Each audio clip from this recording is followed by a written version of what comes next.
right. I understand that this is a... Not even close. This is a... Do you know who he is? Good evening and welcome to the January 17th budget meeting. If you'll kindly rise and join us in the Pledge of Allegiance.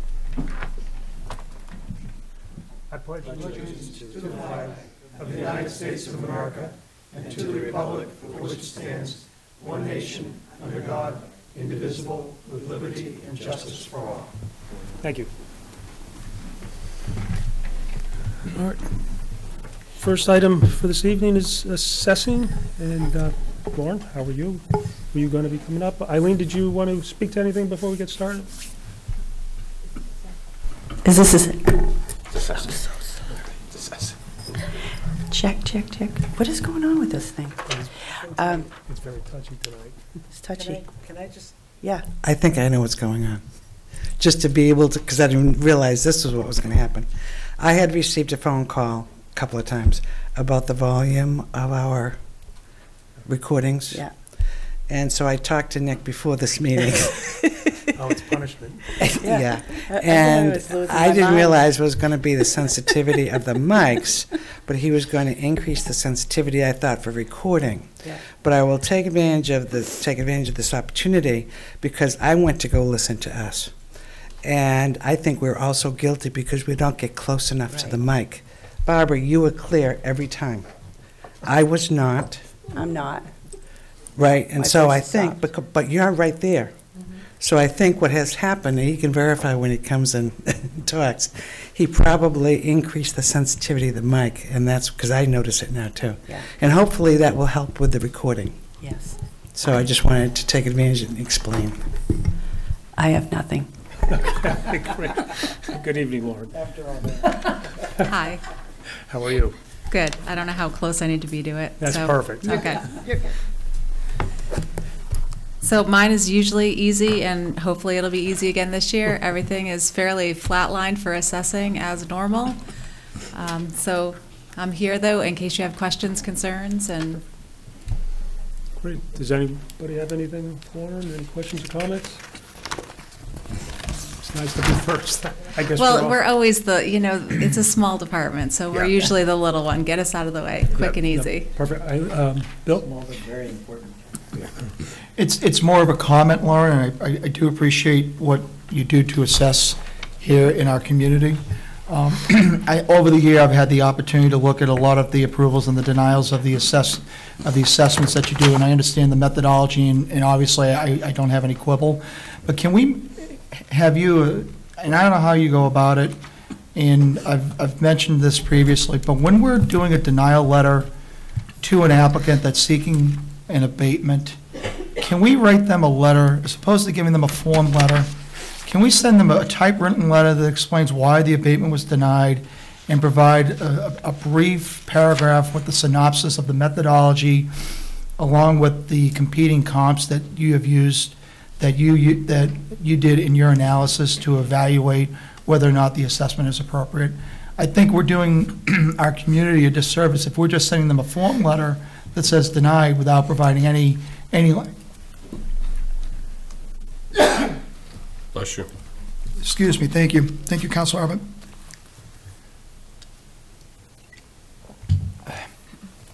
I think we're doing our community a disservice if we're not providing them a complete denial letter with information so that they understand how you arrived at a particular finding.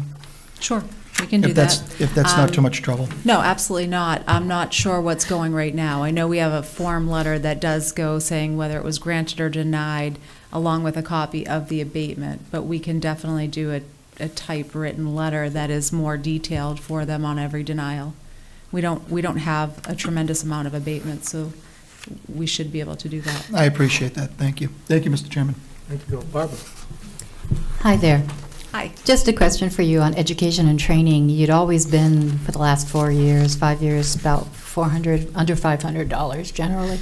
And there's an increase for next year coming, projected. I'm just wondering, are there new classes that are being held, new training?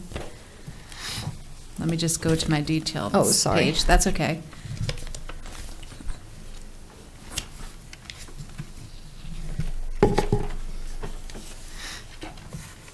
say something, please? Yes. He's telling me to just shout it out, not you. Decorum Yeah. here. So I just wanted to say that you understand that Lauren's our contract assessor? Right, okay. Thank you. Which she knows her whole budget, but she's here representing that. And the training isn't for her, that's why she doesn't know it off the top of her head, it's for the staff. I'm sorry. No, that's okay. No, it's a good question, but she'll know the answer, but that's why she doesn't know it off the top of her head. Right. So the training, I'm looking at it, we typically have that number in there. I don't know that the amount actually increased. It looks like we've had something in there, in that ballpark for over the years. The training is particularly for DRA seminars and education for the assistant assessor who has to keep up his certification. So depending on when his certification timeline runs, we have to get him training for that. We try to stay under that training budget annually, but we make sure that we have something in there to make sure it's available if he has to take those courses, and Absolutely. it's when they come up and when they're available. Yep. Thank you. You're welcome. Thank you. Anything further? Seeing none. All right, thank you very much, Lauren. Hopefully the rest go just as easy as that. I'm hoping. Thank you, Lauren. Thank Have you. a good night. All right, next is tab 24, Town Clerk Tax Collector. Thank you for saying that. I wrote them all down, just to make sure I have everything. How are you? Am I on? Okay. I don't want to be too loud either. So for those who are watching at home who might not know me, I'm Diane Trippett, the Town Clerk Tax Collector, and with me is Deputy Town Clerk Tax Collector Brenda Dulong. As Lauren stated, our budget is very similar. There's not a lot in it, mostly personnel and operating expenses. Brenda and I do carefully review the budget for any changes so that we can keep it as accurate as possible. And we'll be happy to entertain any questions you might have. Anybody have any questions for Diane? Thank you for taking the booths out. I'm sorry? Thank you for taking the voting booths out. Until you see how those work. Yeah, very good. All right, I think we're all set then. That's it. Well, thank Thanks. you. Thanks, Brenda. Thanks. Thank you. Somebody's in trouble down there. No, sure. That's the general help.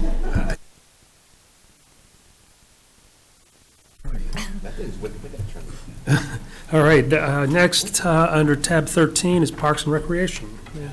Matthew? Were you coming up? No. I told her she could stay back there for now. Come on, join the table. The difference is with these chairs, your feet reach the floor, so. No, they don't.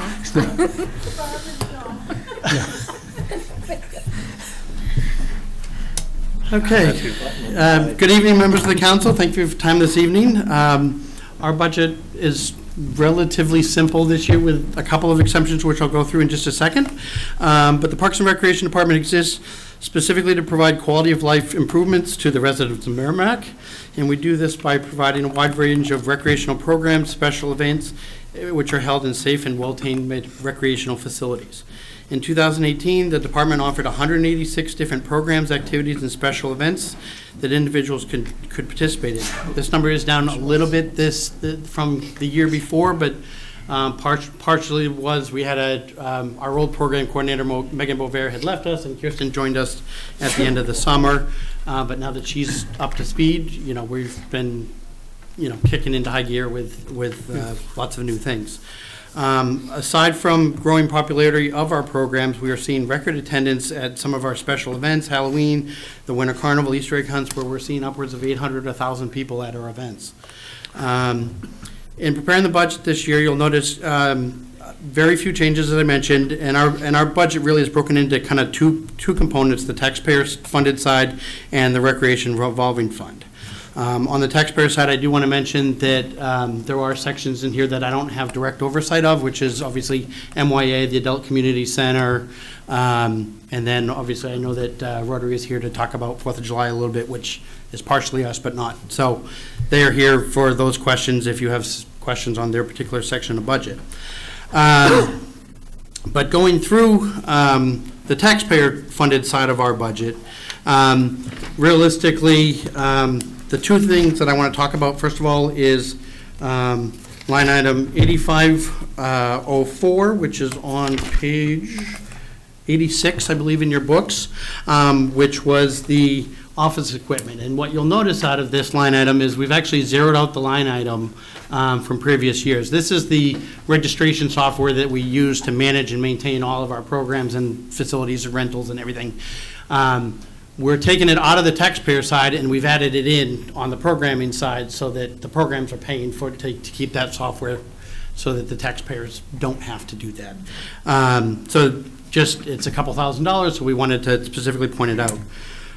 What I did obviously want to spend a little bit of time on is we have kind of two bigger projects under infrastructure, same page, 8505. Now, I have a PowerPoint presentation that I can show you, or I can give you hard copies, whichever you'd like. The PowerPoint would share with the voters. Okay. Paul, I need your laptop. Not my laptop. Okay, well, I. We get a laptop out of you guys? Do you want to pass that to them? We'll give you guys a hard copy while we get the computer set up. We weren't sure if we were going to want to see it or not, so. First one went through so fast. Yeah. Actually, I think this. Take questions? Yeah, you mind entertaining a couple of questions in Sure. the meantime? Barbara, did you? Hi there. For under Barb. page 84, oops. If you could hold just for a second. I just want to make one comment. What you're receiving now, I don't know if you just said this, but what you're receiving now is the $95,000 Perch Beach project at Wasserman Park, and he's going to be doing a presentation on that. So I just wanted to let you know that if you have questions about that, that's a big thing, part of his presentation. Oh. So go ahead. So Matt, Yeah. on page 84, Yep. for 8321, Yep. maintenance buildings and grounds, Mm-hmm. I see only Wasserman Park mentioned here. Does Watson included in there? And That is not. or is that a different budget? That's a different budget. That falls under the Public Works budget. Okay. And that line item realistically is we have 19 buildings at Wasserman Park. Maintaining all of that.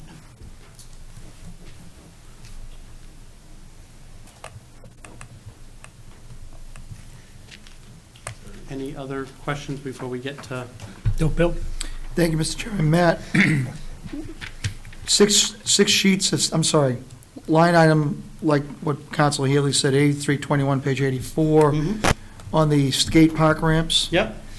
And that's tentative for the current location where it is right now, Yes. depending on Yes. what happens next year. Right. Okay. And- So assuming the status quo, that skate light material is going to be more than sufficient enough to improve the skate ramps and maintain the level of safety that we expect for our skateboarders and inline skaters to be using? It is, and we actually did about 14 panels at the end of this summer, Okay. As a result of those conversations with the school district. So we actually should be good until almost into the next fiscal year, hopefully. Okay.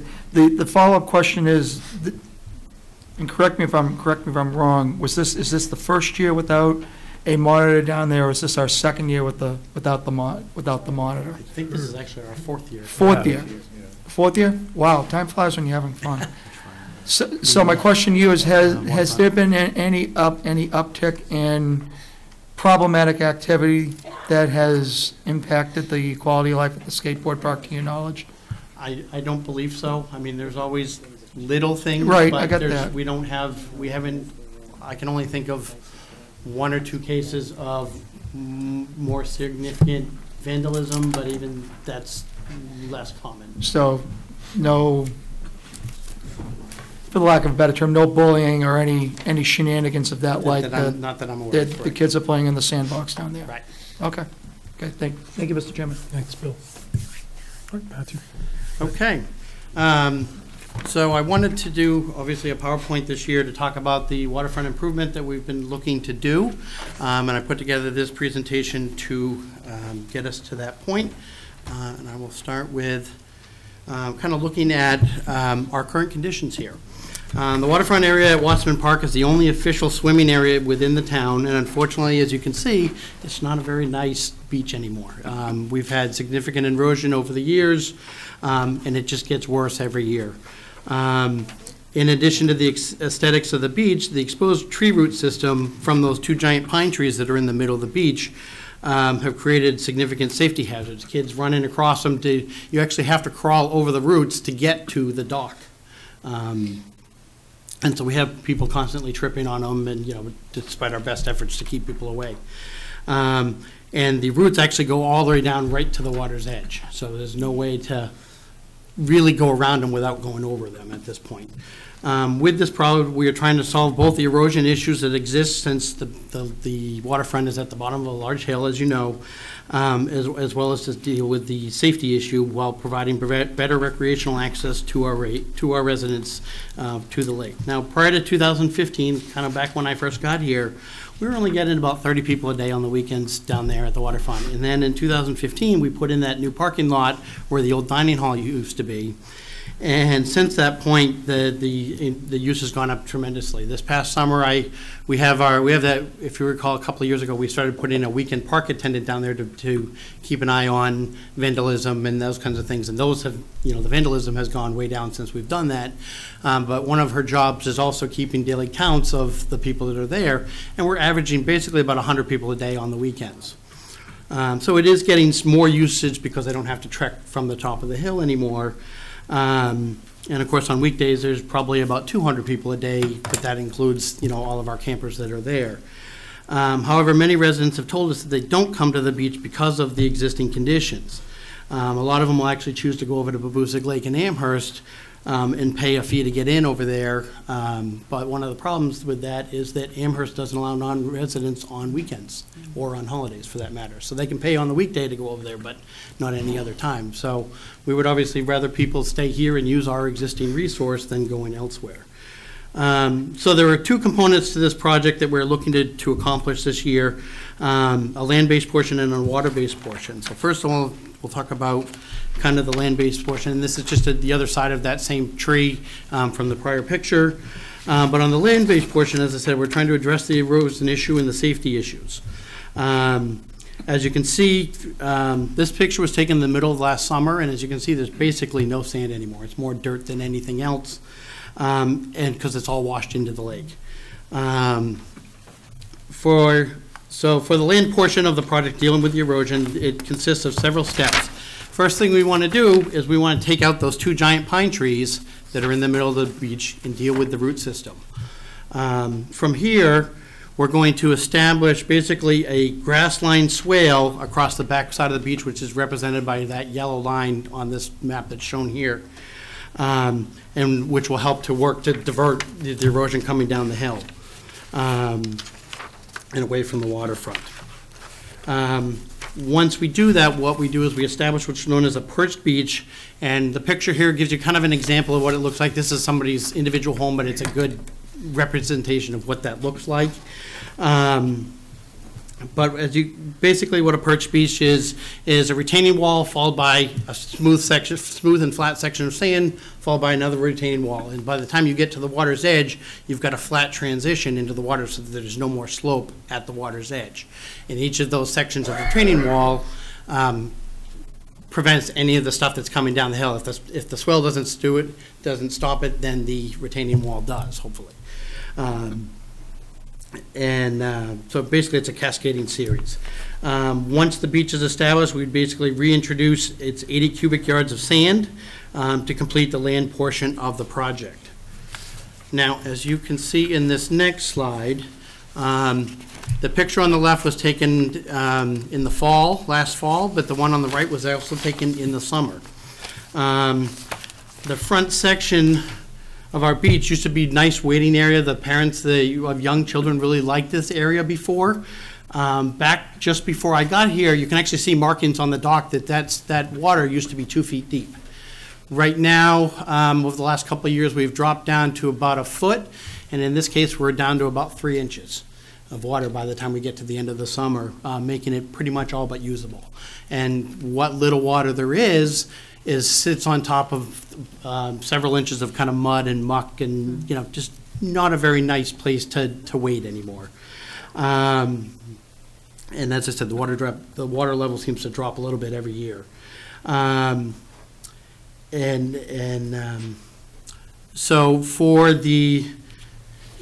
So we talked about the land portion. So the other piece of the project is obviously looking to do a water-based portion of the project, which is dealing with the existing conditions of the lake itself.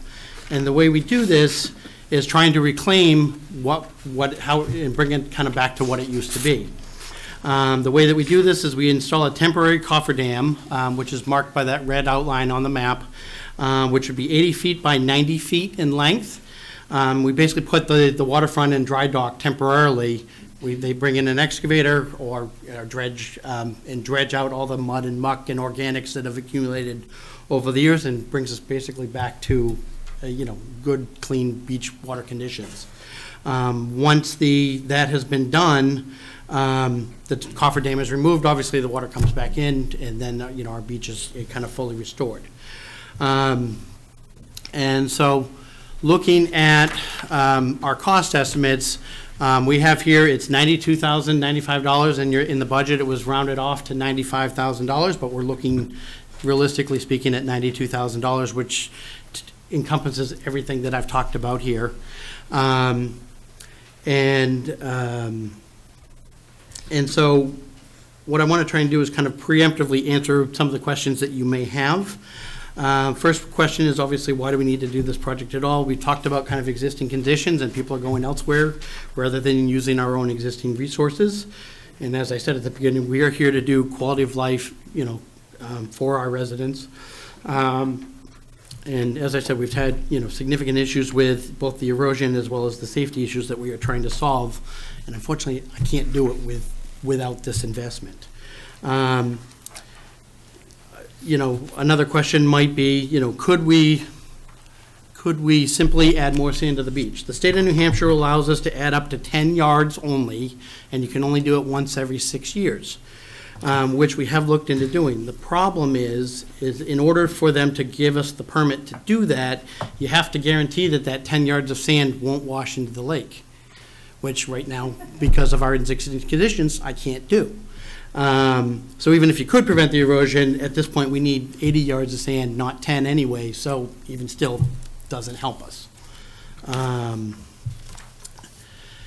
Another question that you may have would be, could we break this project down into two separate projects in order to reduce the cost this year? The answer to that is both yes and no. We could do the land-based portion of this project and address our erosion issues and our safety issues caused by the runoff and tree roots.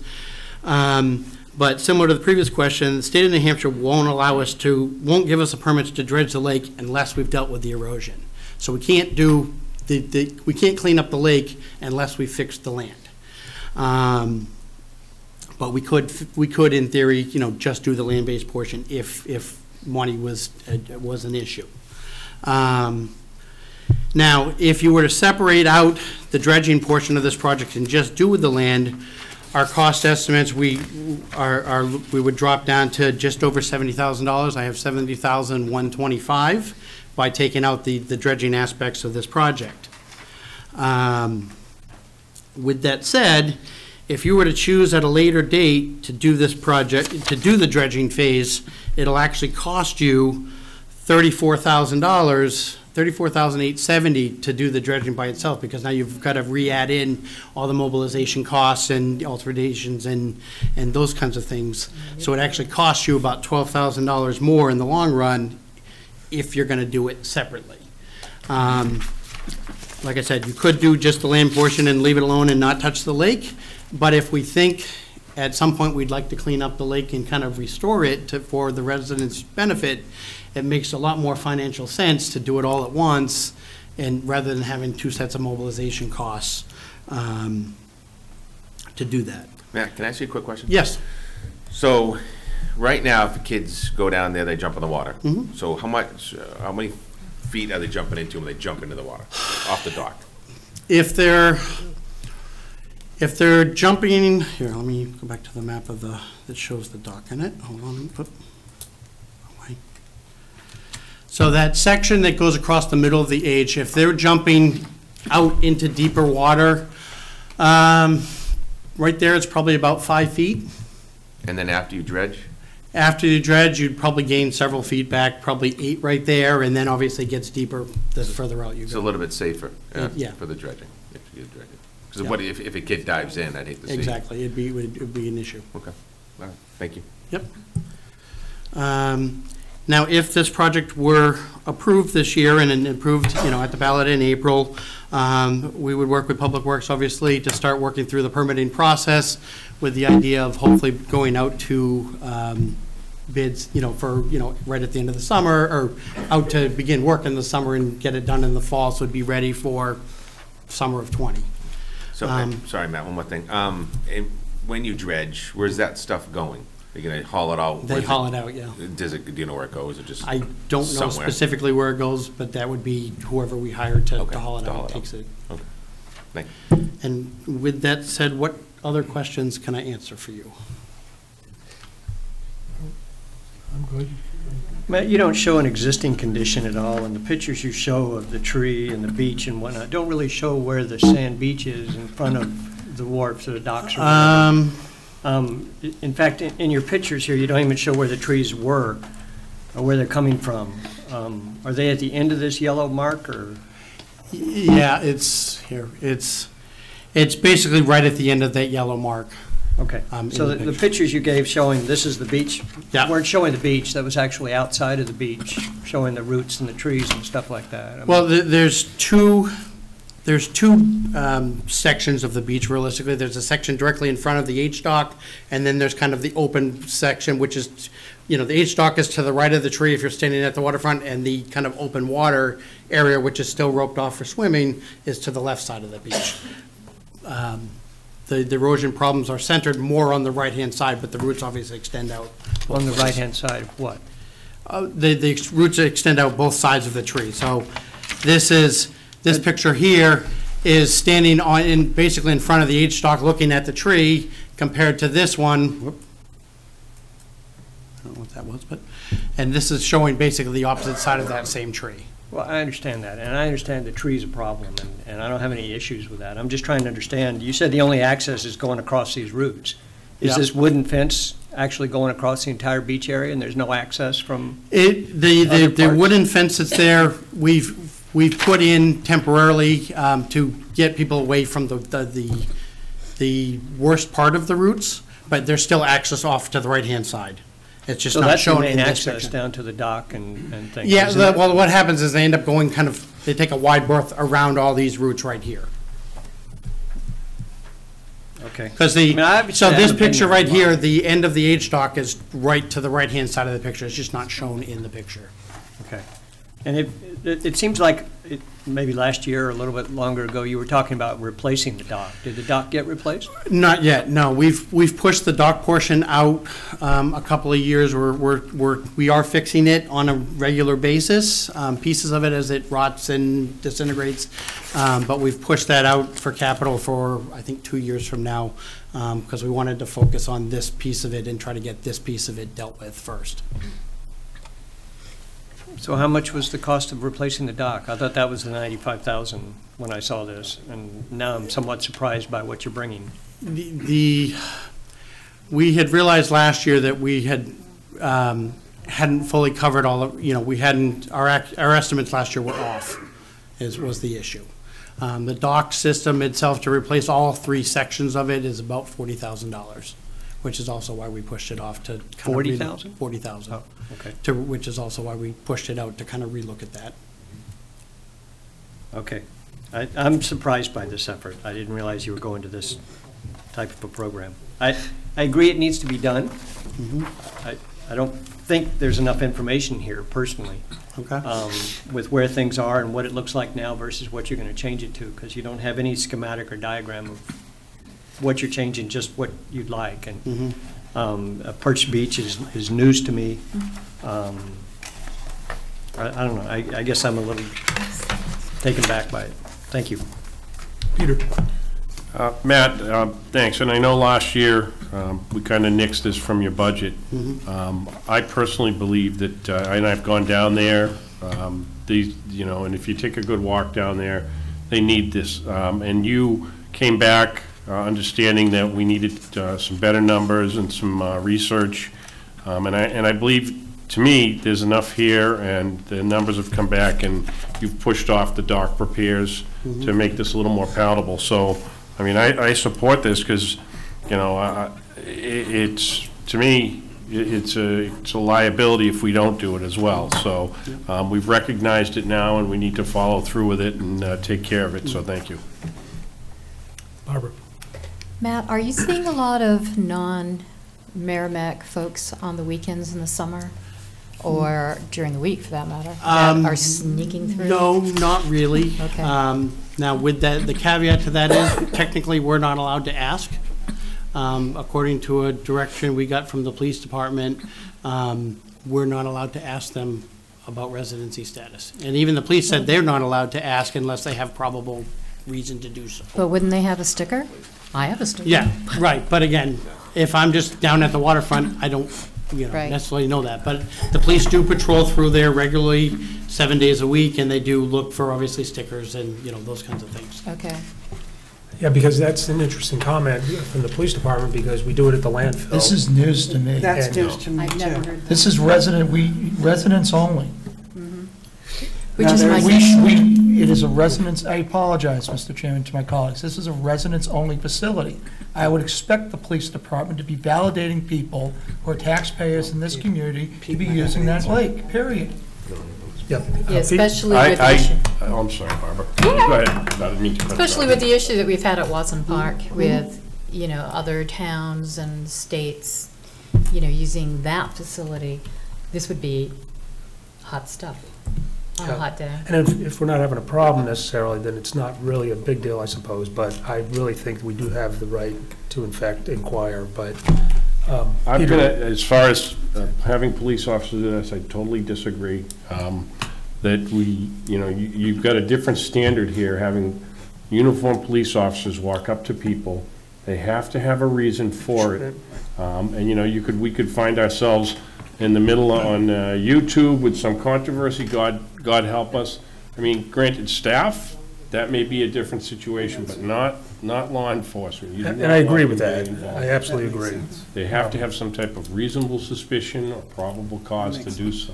Right. No, I wouldn't want the PD down there doing that. I agree. But just to be able to, there is I agree with that. I have no issue with that. But there is a sign that says for residents only. And there is a section of Wasserman that was purchased through federal funds that we cannot restrict, right? So, and those are trails, but that's not the beach, to my best understanding. Yeah, Eileen. I believe that you would probably, with the history, would probably know, because it was a big issue at one point before I got here. But from what I understood, when we were putting in that other parking lot where the function hall was, that parking lot was meant for residents only, not the beach. The parking lot for people to park, easier access, was for that parking lot only, is what I understood. Yep. And that's I think we probably will likely have a discussion about it at some point. But Matthew. And I was just going to kind of comment that, yes, that parking lot is well signed, that is residents only. And as I said, the police do come here through periodically and will issue tickets. And if we see somebody, obviously, my weekend park attendant doesn't have the authority to issue tickets or anything, but we'll put a notice on their car that just says, by the way, you know, we don't see a sticker on your car, but that's all I can do, you know, until the police come through and do that at this point. So, and the few times we've had, you know, bigger issues come through, obviously, we call the police and let them deal with it, so. Yeah, the big stuff. Peter? Yeah, just to also go on that, the police, it's my experience that the police department has been responsive to when they get calls, and they've been asked to go down to look if there's violations of the no drinking down there, parking illegally, going beyond and parking down by the beach and things like that. Those have been addressed, and that's perfectly acceptable. Right. Yeah. Okay. Thanks, Peter. All right, anything further? Bill? And whose responsibility is to enforce the rules that are in our parks? And I'm not just talking about Wasserman in general, all of our parks. If there are specific rules that are promulgated by the Merrimack Town Council through Parks and Rec, whose responsibility is in town to enforce those rules? It's the police department. Okay, so if it's the police department that's responsible for enforcing the rules, why are they not allowed to monitor whether or not a person is a resident? You can't walk up to a person.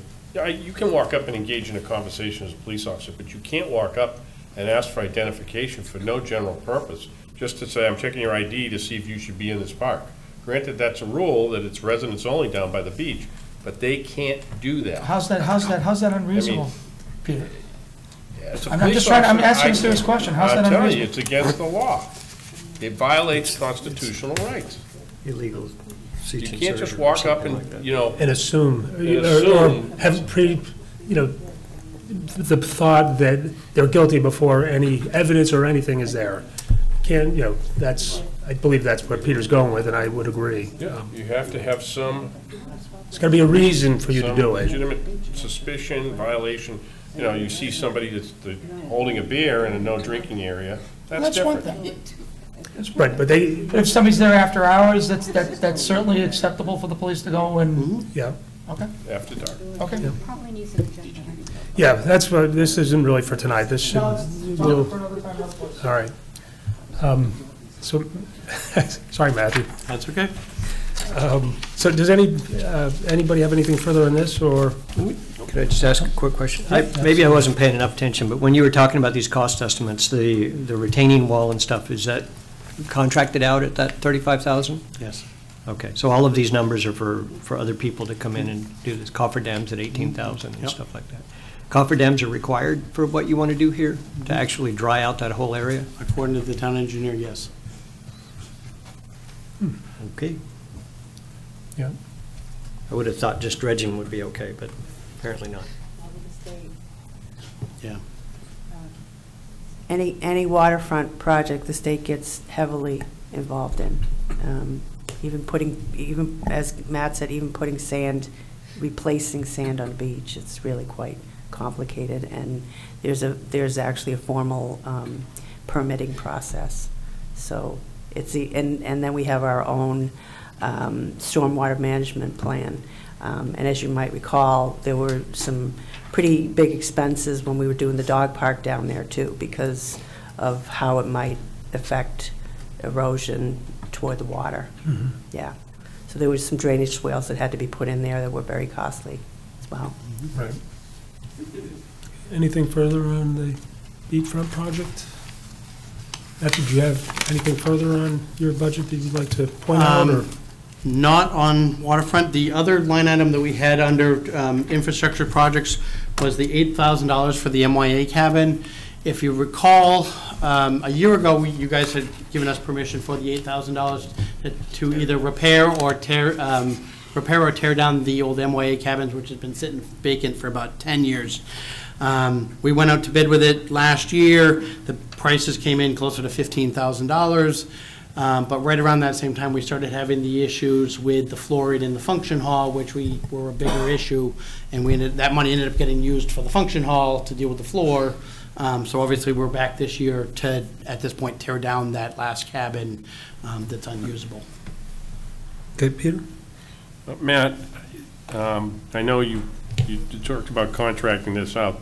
This cabin, excuse me, does it have running water, electricity, or anything like that? It has electricity, although the wiring is, 30 years old and is completely out of date and out of code, but there's no water or anything in the cabin. My question is, why couldn't we have the DPW just come in with a bulldozer or a front-end loader and knock this thing down and demolish it and haul it off?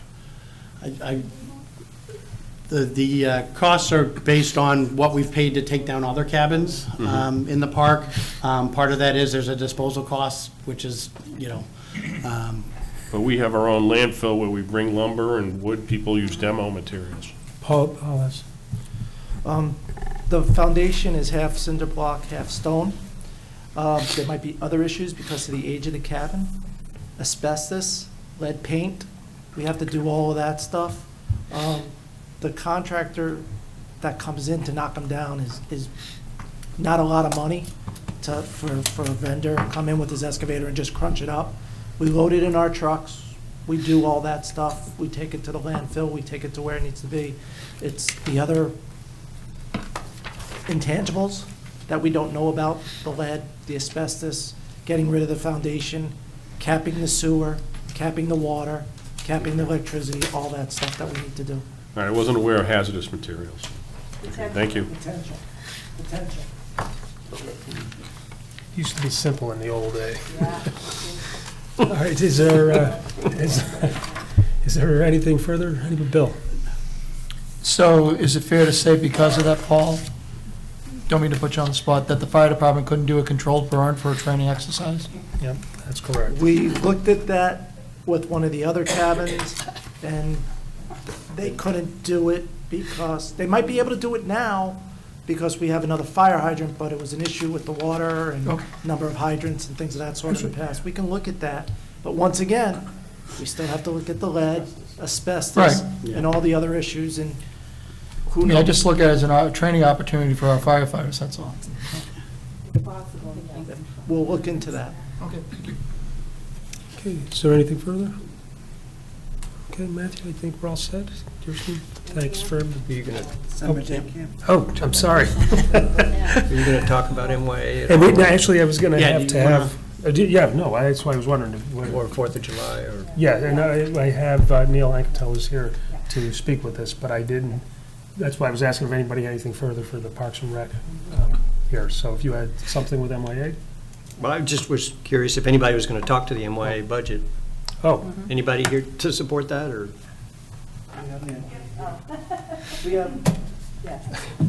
We have the president and treasurer of the MYA in the audience if there was any questions. I mean, there's an increase in the budget. I was just hoping somebody could explain what's going on.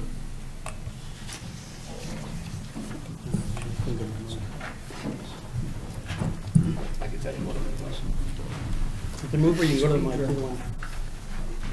We'll move. I mean, Tom, if I look at it, the only increase is to soccer.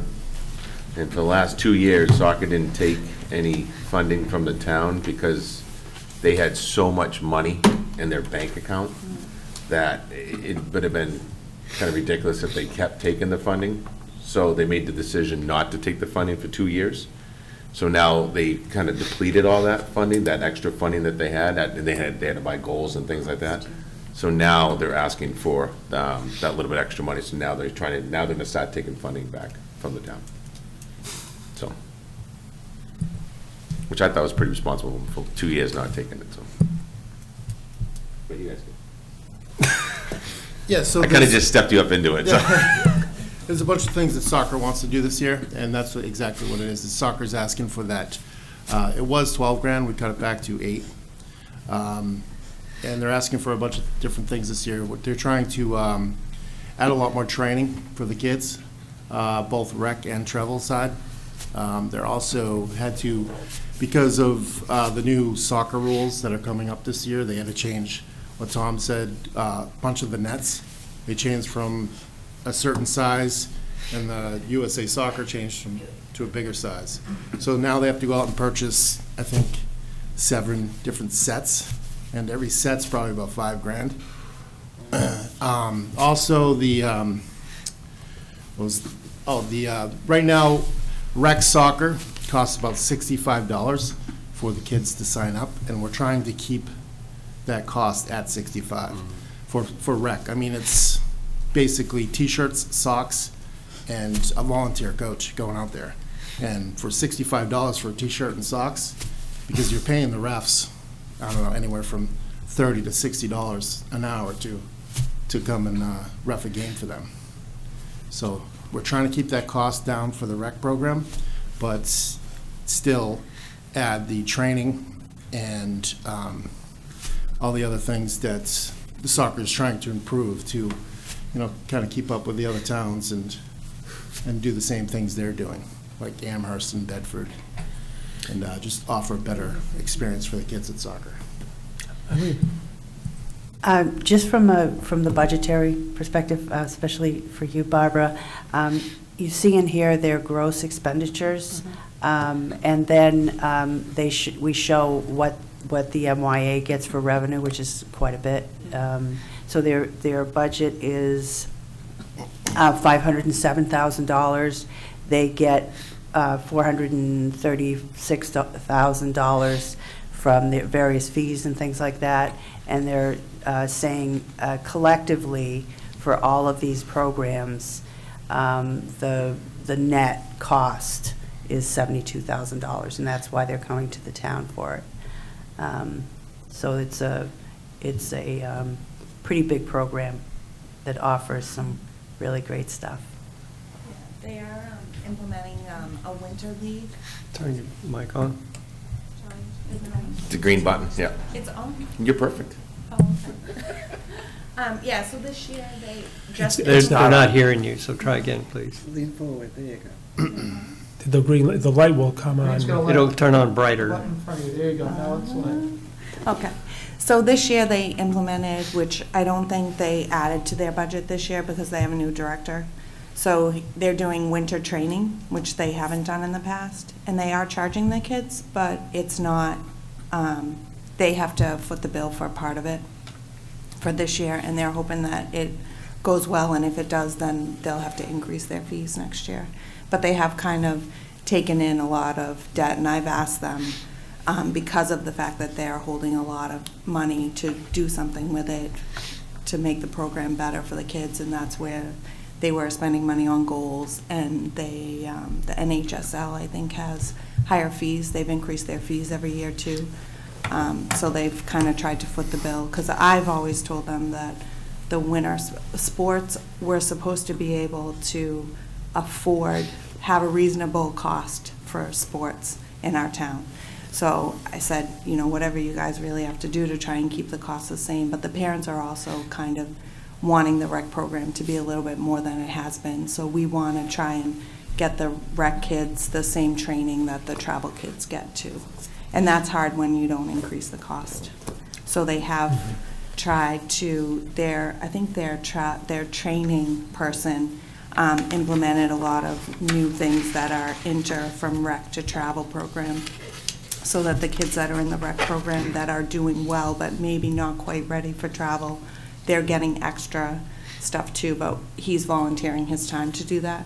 So we're just trying to get the program, it's one of our biggest programs, so trying to get the kids more without charging them a whole lot too.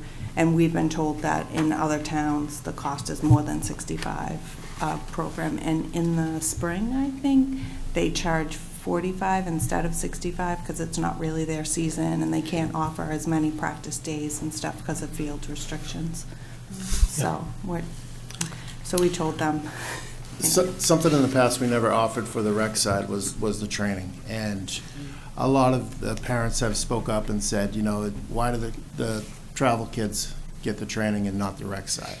So the soccer director decided, to offer it to all the kids. This year he like Tom says, he's trying to spend down as much as he can, and he actually is spending $20,000 of that money on training, where next year he's going to have to go to the rec side, and anyone that signs up for that training is the parents are then going to have to pay for that. So this is kind of like a trial basis, why he has the money, wants to try it, see if it works, see if the parents are interested, if it's good for the kids. If it is, he's going to continue doing it. But the rec side and the travel side is going to have to pay for this cost. The other thing we're looking to spend money on is fields like Elbit. As you guys know, we have an agreement with Elbit to use the fields, but they don't really, they offer the fields to town and ourselves put the money into the fields trying to keep the upkeep. And if you've been over there, you've noticed the the parking and the driveway is bad. It's really bad. So we're looking at probably having that graded. Hopefully the town can help us out with that. But there is still a cost. I mean, the town is great about doing the labor, but we still have to, take into effect if there's any sort of nit pack or any sort of fill that we have to have delivered there. So there's that cost. And a lot of the costs are going up because the shortage of fields. Right now we have, in the spring, we're going to have soccer, and we're going to also have the 2 softball fields. So during the week, if you guys drove over there and tried to park in that parking lot, it's not easy.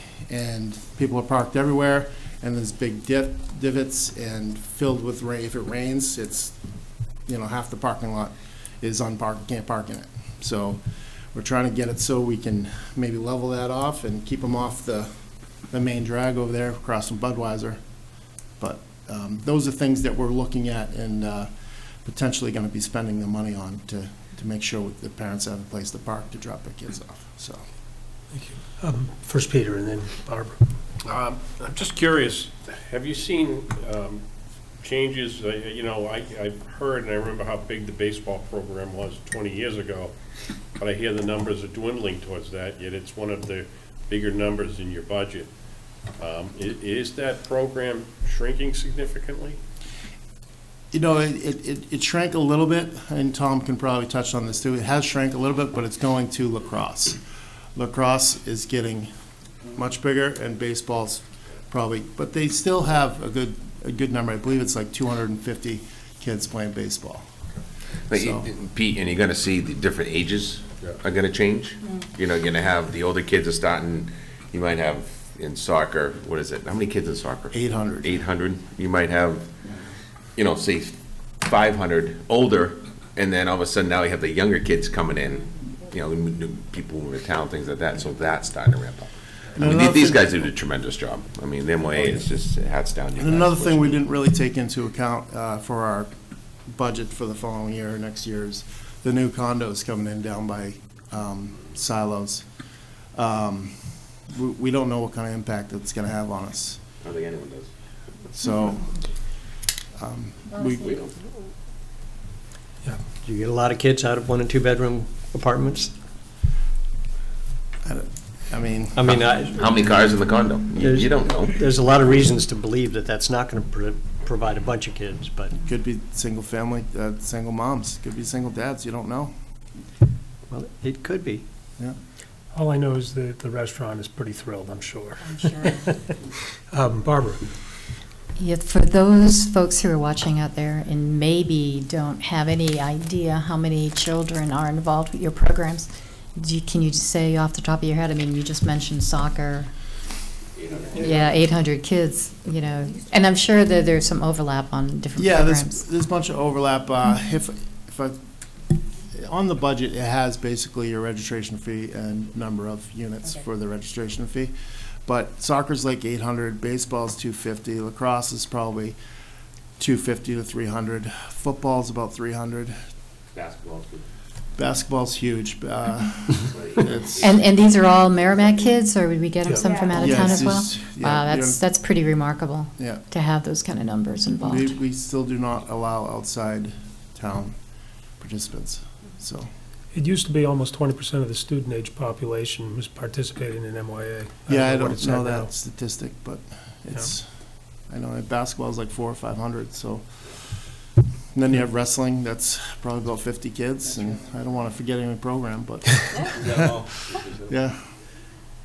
So, all right. Well, this is above and beyond any school rec programs. Oh, yeah. And the kids in wrestling have actually had some success over the last couple of years, both statewide and at a regional level as well. Yes. So don't be deceived by 50 kids. I mean, that's a heck of a program that got put together. So Brenda, this is a seeding program. Pretty much the MOA is a seeding program for the school sports too as well. Or Barbara, what is that? Barbara. Sorry. He said Brenda. Yeah. I didn't even catch it. I didn't. She caught it. So like football and all that. I mean, cheer had a great. They had a great run. Yeah, they just went to Florida for state champs. Yeah. So, good job. Does anybody have anything further of the MYA? Thanks for the All right, update. thank you very much. And to everybody that's involved with the MYA, thank you.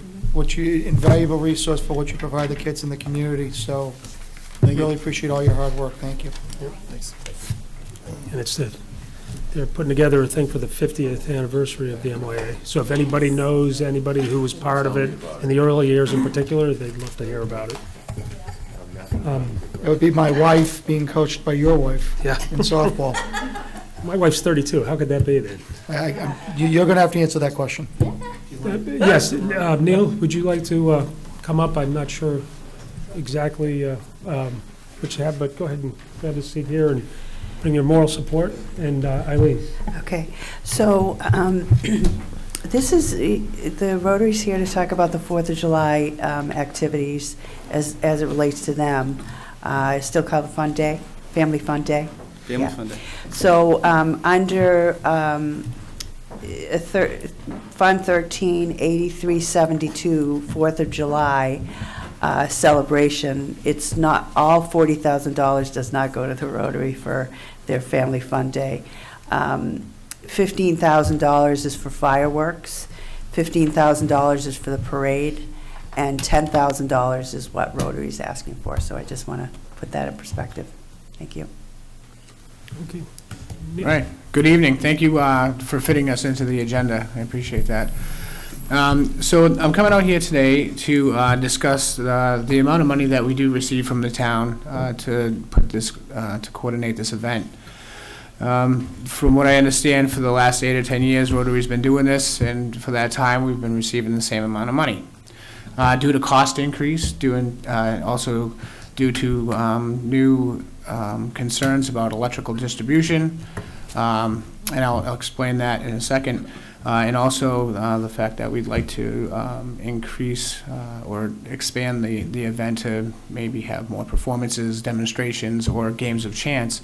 The cost has increased substantially since they started doing this 10 years ago. And with that, we would like more money to coordinate this event, to make it, to cover the increase in costs across the board. And like I say, for the last 8 years or so, it's been the same amount, and we've been making do with that. Oh, I'm sorry. I just wanted to say one thing for clarity. It doesn't appear that you, in this budget, that you've increased your amount, and so I just want to clarify that. So when the budget was first submitted, it was for $10,000, and so that's what's in the budget. So I assume, I'm gathering that you're asking for 20 now? Correct, So this would yeah. increase this to 50,000, that line item to 50,000, making them, so, as I said, 15 for fireworks, 15 for the parade, and they normally get 10, now they're asking for 20. And so it would increase this budget by another $10,000. Correct. They didn't have their meeting until very recently, so they weren't able to get their additional request into the budget. Thank you for that. Yeah, we had our meeting last night, in fact, and the group all felt the same, that the increased cost has been something that Rotary has been covering. It takes, it's about $21,000 to put that event on, and like I say, with some new concerns. Do you have a question? No. And also with the perspective of making the event a little bit bigger and better, there's just substantial costs that we can't seem to cover as a group. We're a small group, so it's taken quite a hit on us. And so that's why we're here tonight, is to put in a request for that, and hopefully that the town will see the need and fill that need. Great, thank you, Neil. Bill? Thank you, Mr. Chairman. Just a quick question, Neil. Thanks for coming tonight. Appreciate it. Are you seeing any type of an uptick in terms of appearance money for the bands that march in the parade? I'm sorry, could you? Appearance money for the bands that march in the parade. The parade? We didn't do the parade. That's Oh, Mass I Department. apologize. The bands that we hire, it comes and goes. Depends on what kind of deal you can make for the couple that we do. But yeah. Fair enough. Confusing lines. Thank you. Yeah, so we coordinate the midway only, so the fireworks or the parade is done by Park and Recs. These expenses that we have go for tents, tables, chairs, generators, power infrastructure, bands a little bit, staging, music, the speakers and amplifiers and all of that stuff. And when you're planning some of these events, it just doesn't take that much to run through money pretty quickly. So now you guys seen an uptick though in attendance, haven't you, over the last couple of years? We have. When the weather's really good, yeah, you'll get, you know, a lot more people coming out, and obviously it really meshes well because the parade happens and then we cover the time between the parade and all the way till the fireworks, and then it finishes with the fireworks. So Matt's department's kind of got the bookends, and we've got the entertainment in the middle that gets folks out there. So, you know, if you guys can keep it from raining and make sure it's not 108 degrees, those two things would be perfect. And otherwise, yeah, the attendance does come pretty strong. Yeah. Let's see what we can do to take care of that. You're asking for 100% increase in funding to cover your cost, I guess. This has always been a fundraiser event for Rotary.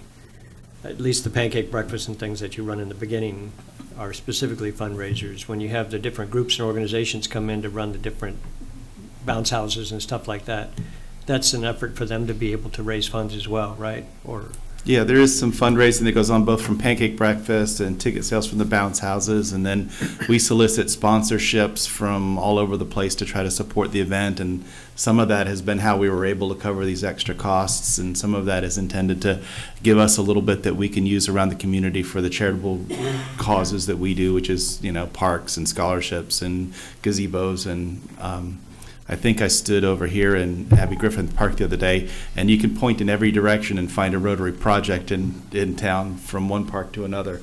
Twin Bridge, Watson, Wasserman, I mean, whatever we raise. We don't combine our operating budget for the club with our fundraising budget. So whatever we fundraise for, 100%, every penny is going back towards some charitable cause, from scholarships to Pure Water to Coats for Kids and Habitat for Humanity and 95 other things that Rotary supports.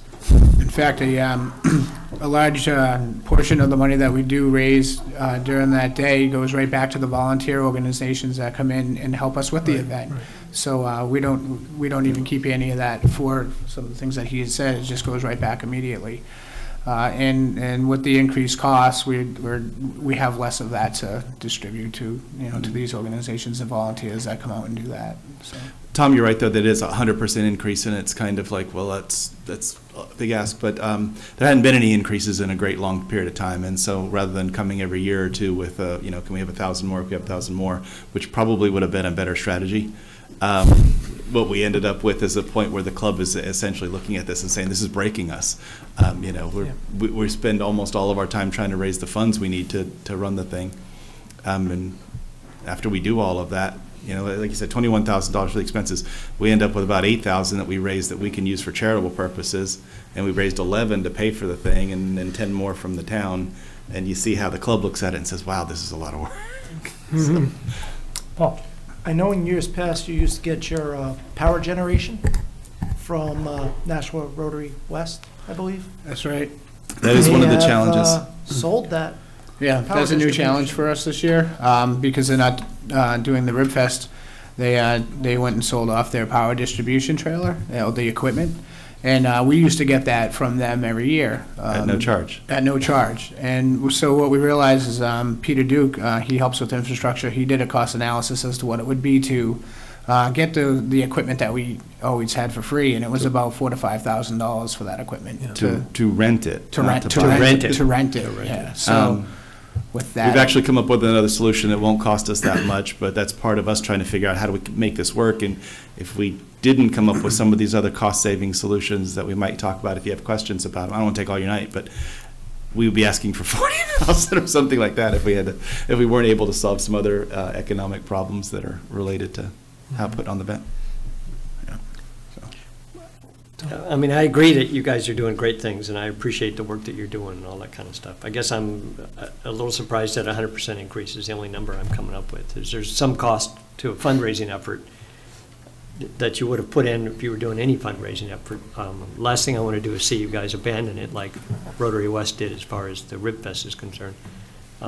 So I want to be able to support you. I'm just trying to struggle with what's the right number to look at. What was your question about whether there's costs associated with fundraisers? Or? Well, whenever there's a fundraiser, there are costs involved, and if your costs were $21,000 before, and now you're asking for 20 to cover it, there's virtually no cost, except for your volunteer time and stuff like that. Yeah, no question. So, for example, some of the other fundraisers we have a turkey trot 5K race from the school on Thanksgiving morning, and that actually, for 1/2 of a day and in 4 hours in the morning, earns the same amount of money for the club as this whole 4th of July thing that we do with all of the planning and beating the bushes for sponsors and all of that stuff. We spend a month in December selling Christmas trees, and thank you guys for allowing us to use Watson Park for that. Same thing, Christmas trees outperform the 4th of July.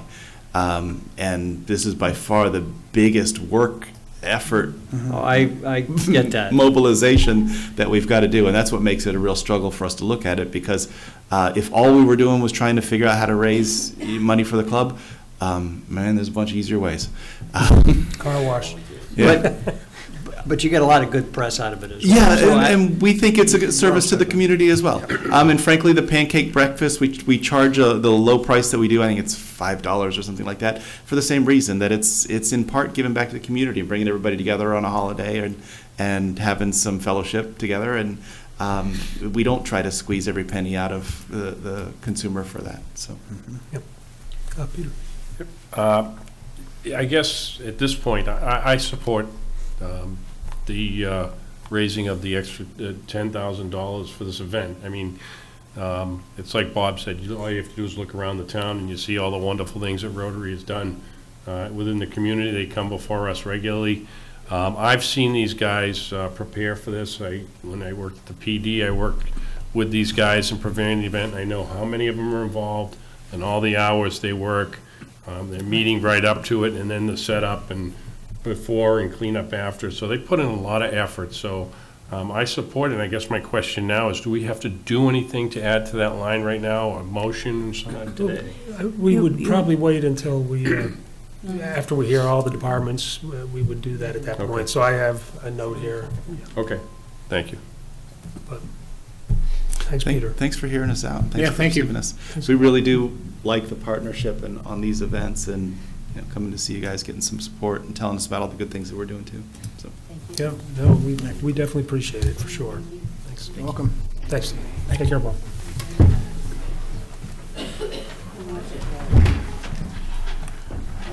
All right, Matthew, is there? Wait, hang on a minute. I just received this, so as you know, I'm a rep, the town council rep for the John O'Leary Center. So apparently Steve Denbo is unable to come this evening, and he wanted this statement read. So I'm going to go ahead and do that. On behalf of Larry Vegesi, who is the board chairman of the John O'Leary Adult Community Center, who is on a business trip, and in my absence out of state, I wish to briefly state a few things for the record. First off, things are going well at the John O'Leary Center. Rentals continue to grow as more and more individuals and organizations recognize the flexibility, affordability, and warm atmosphere the center has to offer.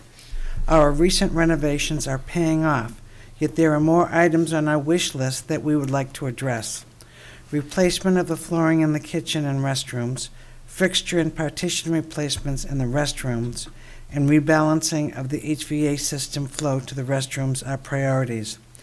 The dance floor is pretty much near the end of its useful life and badly needs what we have been told will be its final resurfacing. The parking lot, long a major area of concern due to reoccurring potholes, cracks, and uneven surfaces, exacerbated by the nature of our New England weather, poses continued trip and fall hazards to the seniors and other patrons of the center. Wooden components of the exterior are badly peeling and in need of attention. Although not at all crucial to the physical plan itself, the landscaping surrounding the building is unquestionably sad and it pales in comparison to the town hall and the police station, both of which are maintained superbly and which represents the town proudly. Over the past 2 years, we have unfortunately experienced several unpleasant issues regarding adherence of our rental policies from a couple of casual or one-off tenants. I am aware of these, so that's why I'm chuckling. To address this, the board has voted to increase the refundable security deposit portion of each rental as an inducement for tenants to conform to the terms of their rental agreement, as well as requiring tenants to provide a photocopy of their driver's license or ID, proving positive identification of those who sign rental agreements and also who are financially responsible. There have been no problems since these changes were implemented a few months ago, and tenants have thus far cooperated with these changes to our rental policies. We continue to make the center available for use as our schedule allows and to accommodate our town resources, such as police, fire, and school, when such entities are in need of meeting space. To conclude, the board is proud to provide this essential component of our town's infrastructure for the benefit of our townspeople and others. We are well aware that there is nothing comparable in Merrimack, or for that matter, in our surrounding towns, and we are most grateful to the town council, town manager, and the taxpayers for their continued support of our efforts. Respectfully submitted, Stephen Denbow, Center Coordinator.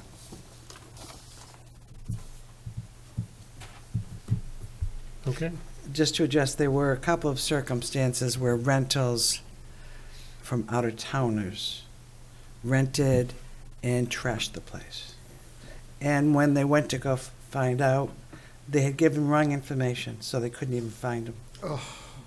So we had to, So we had to develop policies related to that, and that's what he was addressing. Okay. It only happened twice, but it was twice. So, and there is going now back of Rivets. They're going to be putting in a banquet hall or something. So again, it's just a matter of competition, but that's fine, because it's just a matter of it depends on how they're going to do it. For example, the General Leary Center, you don't cook there. You can bring in and have it, and I think there's other places literally going to have catering and stuff. This does not have catering, so it has a different population of people that they serve. And I think, aren't they doing the parking lot? Isn't that part of the paving? The parking lot is budgeted in the CIP for 2021, so we are looking into that, but not next year, the year after. And I think there is, I believe, there was discussion with DPW from the parking lot across into that back entrance, or actually front entrance. There's paving that has to be fixed. I think that's being done. Yes, I believe that DPW has been in contact with Right. John O'Leary Center. So they're responsive. I mean, I keep on saying that, contact Kyle, and he's been responsive to that. So, and they really do appreciate the support that the town has provided. Tom? Yeah, I mean, you said in that letter, and I'm not addressing you directly. That's fine. If I know the answer, I'll give it. It says that the incomes are increasing, yet there's no change in the revenue line in the budget here. I don't know that answer. I didn't, presumed you wouldn't. Maybe Paul has some input, or? What I've been told is that while some of the revenues have been increasing for rentals, they lost some long-term renters. That's also true. So that contradicts his letter, which is unfortunate. I think there has to do with rental for events are increasing as compared to like for example, the Rotary, they rent the hall for their meetings. So they have a routine. Some of those routines have stopped. But I think the event portion of it has increased a little bit.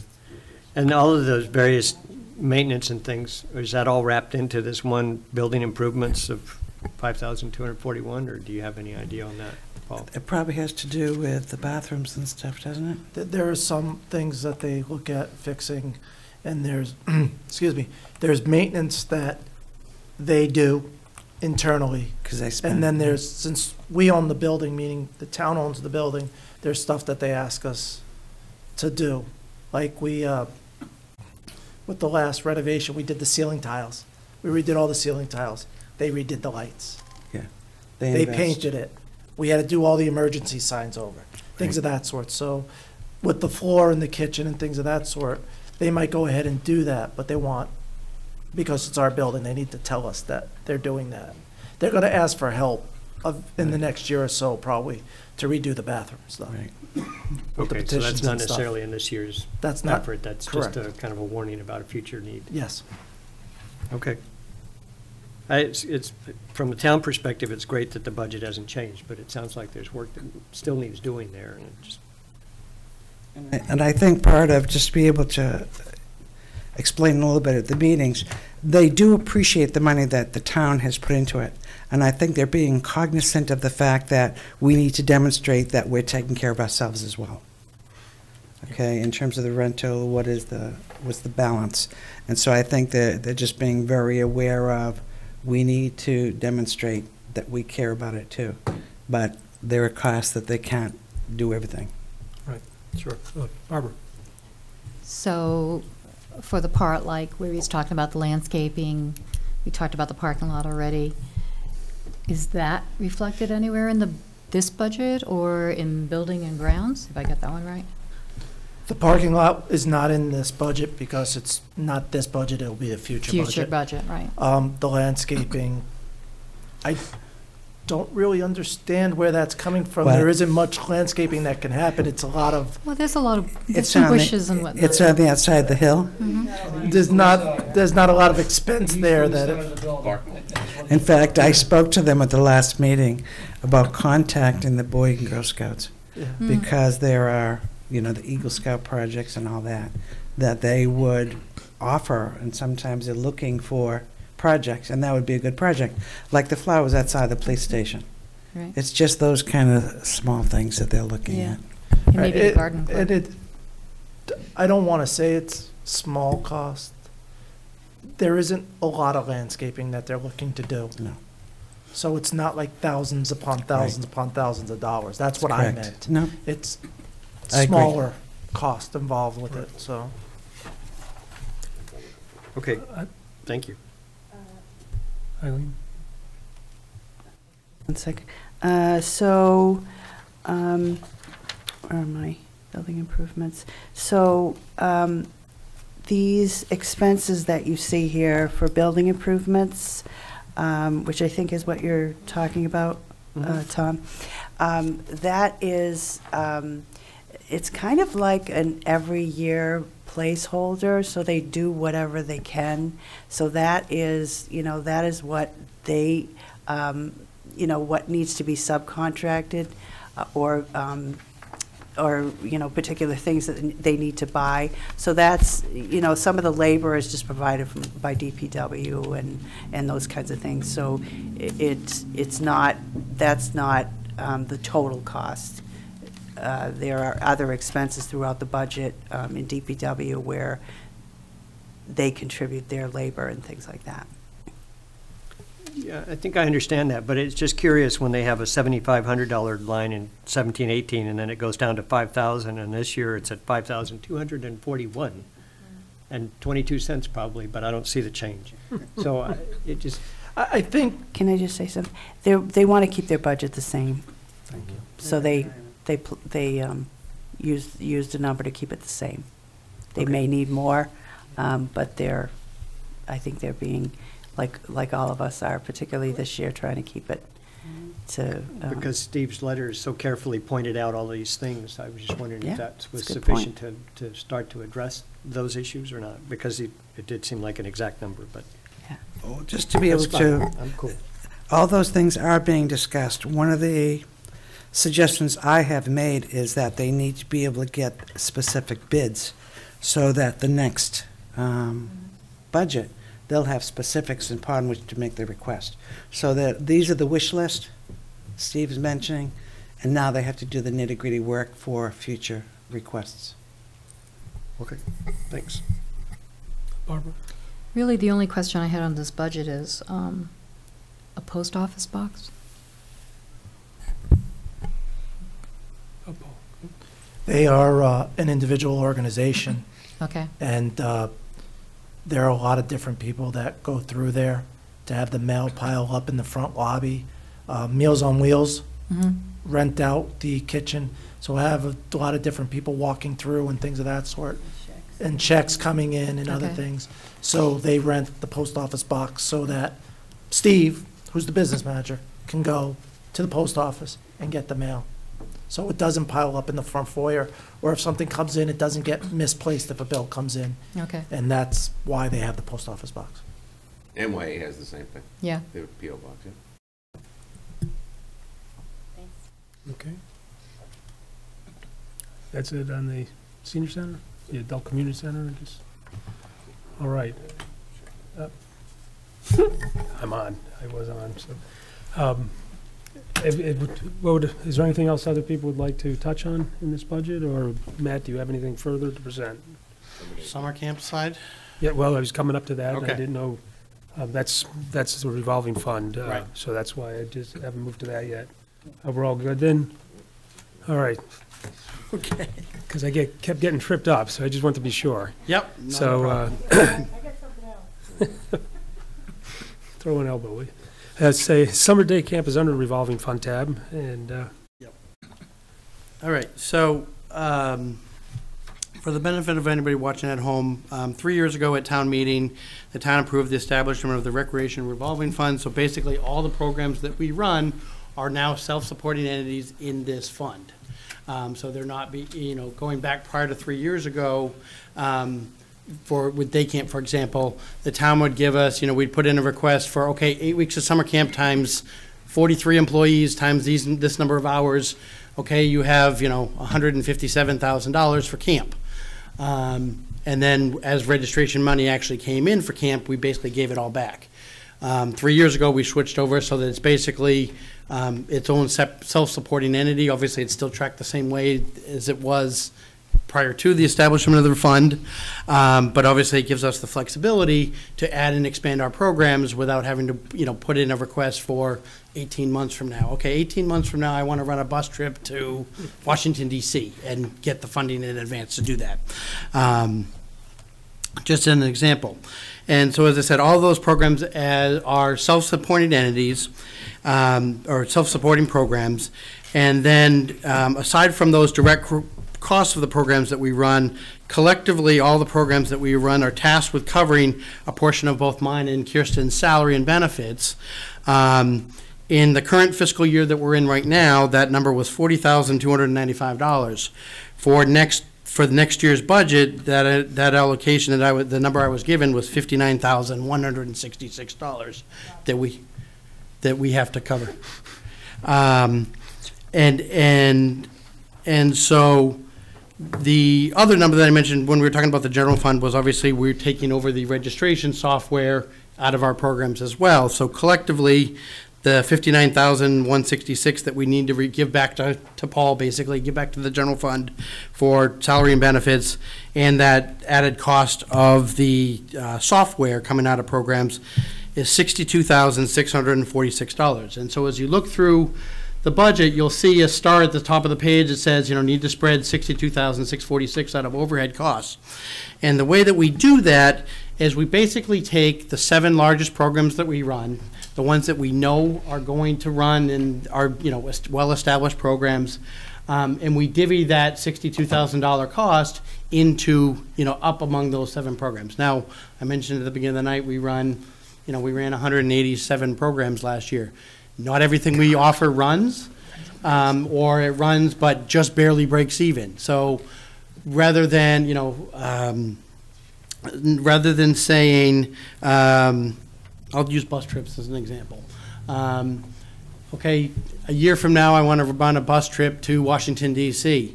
1, I don't know that I'm going to get enough interest for it to run. 2, I don't know if it'll break even. 3, I don't know if it'll be able to cover. So I don't want to count on bus trips as covering that extra cost.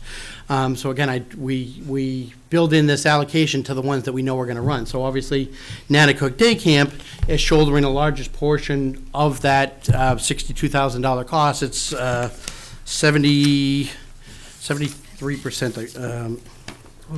73% of that cost is going right back to Natticook Day Camp. And But obviously, if I have a bad year at camp, it's really rainy, not a lot of people sign up, I know I have a little bit of a cushion because some of those bus trips, we ran a bus trip to New York back in December. Usually we barely sell out. We will sell out, but we usually barely sell out. Or, we'll fill, 50 out of 57 seats. This year we took 112 people to New York City in December, which was a little crazy. So yeah, there's an extra $800 that I wasn't expecting, So things like that help us, like if we have a bad year at camp. And it all works out in the end. And actually, if you want to pass that sheet out to them, I'm going to have Kirsten give you kind of the summary of last year's worth of programming, and it also includes this summer's camp numbers. But what you can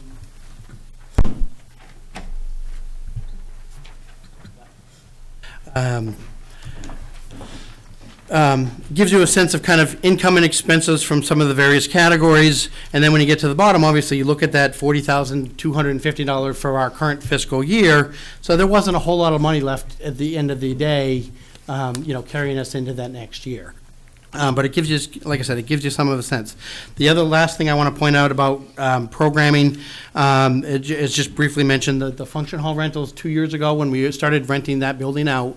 The first year we did about $1,200 in rentals. Last year we did $2,500, and right now, year to date for this current fiscal year, we're up to about $4,100. So we're steadily growing in our rentals over there. With the goal is hopefully by next year we'll be able to kind of fully cover heat and electricity and all that cost that right now we're not doing. And with that said, I think I'm going to stop there and see if people have questions, because I've been talking too long enough. You must have done a good job, because there don't appear to be questions. Barbara? Oh, no, feel free. Ask your question. There's no pressure, trust me. Pressure. On page 153, you have an allotment for a EMT. Yep. That is for our summer camp. Is that usual? Because usually it's a nurse. You're allowed to have, it's an EMT, nurse, LPN, or a doctor is one of the four. We've had the same EMT for the last 3 years now, who was very good, and so that works out for, obviously, EMT, it works out doubly because obviously an EMT is cheaper to hire than a nurse. Yeah, I was just curious. But that's, we have to have one of those four for our license. Yeah, it changes state by state. It does. And it's down 1, 2, 3 lines down. 100 day camp, yeah. And he actually kind of covers day camp, but kind of all the summer programs that are at the park at the same time. Did you have anything? And all of these are running concurrently, right? Mm-hmm. Go with one. Bill? Thank you, Mr. Chairman. Matt. 764 campus at the Natticook Day Camp. Yep. And there's one lifeguard for 764 kids? No, there's technically 4. If you go back to the general fund budget, the town splits the cost of lifeguards. The waterfront director, half their salary is paid by the camp, the other half is paid by the taxpayers because it's a public beach and the beach is open to the public at the same time with camp is running. And so that on the taxpayer side, back under 8107, whatever page that, page 82, you'll see waterfront director, hours divided in half, and then you also see 2 lifeguards. So there's a total of 3 lifeguards plus the waterfront director who's also a lifeguard. So 4 lifeguards for 764 campers at an average of 191 campers per lifeguard. That's total, the 700 campers is for total for the summer. We're averaging about 100 a week. So at any given time, there's 100 campers a day, but we actually divvy up our swim times so that there's at any given time there's only 30 at the waterfront at any given time. And the day is the. I'm sure my daughter told me this, but the day campers are staggered. So in other words, you might only have like 40 kids one particular week, and then the next week might be 60, and then the following week it could be 30? I mean, is it? Well, like I said, we average anywhere between 90 and 110 kids a week total for Natticook. And then, but within each individual activity, you know, we divvy the kids into each individual age group. And so while one group of 20 kids is at the waterfront swimming and taking their swimming lessons, another group might be in arts and crafts, and another group is doing sports. And so we're not sending 100 kids to the waterfront at once. Okay, But the ratio is, it's one lifeguard for every 25 people in the water. That's what what you I thought. need. Okay. Okay, thank you. Anything further? No? All right. Nancy, Barbara? Oh. I'm sorry, I have another question. What is the Wilderness Medical Training course? So we started offering these classes 2 years ago. It's Wilderness First Aid. It's people that like the outdoors. We've had a lot of success with it. We run it 3 or 4 times a year. We're usually getting 15 or 20 people in every single class. So it's largely residents, but we also take non-residents into the courses. And so it's turned into a nice revenue stream for us. Who's your trainer for that? It's actually our Camp EMT nurse. It's the same person. Okay, thanks. Perfect. All right, we're good there? All right, I guess we'll move on. Now I think you're all set. Thank you very much. Yeah, Kirsten, thank you. Kirsten, welcome again. Is it cold in here or is it just me? It's you. It's you.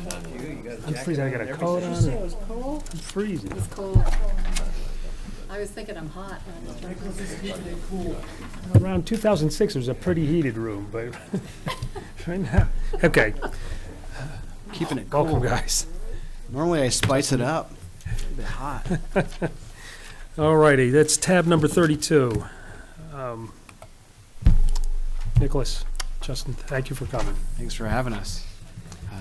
There's no significant changes in the beginning of our budget. There's nothing that would really stick out or jump at you guys there. It's all fairly status quo. If we were to jump right down to office equipment, we are spending some money with office equipment. You'll see an increase of $35,000, and if you'd like, I can talk about what we're hoping to purchase and improve the quality of our work. The bulk of the media equipment comes from an $80,000 project where we will be upgrading what we call our head end, our cable cast system. There's many pieces of equipment in this room that's just beyond this wall here next to my office, and it's essentially the brain of Merrimack TV. Anything that you see played on the channel, it comes from this, all of these devices. We are expecting to get an HD channel from Comcast, so we'll have a fourth Merrimack TV channel, which will be in HD, we hope, fingers crossed. It's only for the school channel, Talk about that at a later date. That's awesome. Yeah. So there's pieces of equipment that just need to be compatible. I mean, we shoot our meetings that these cameras are in HD. Our new switchers, both on the public channel side and the control room for this room here, those are all in HD.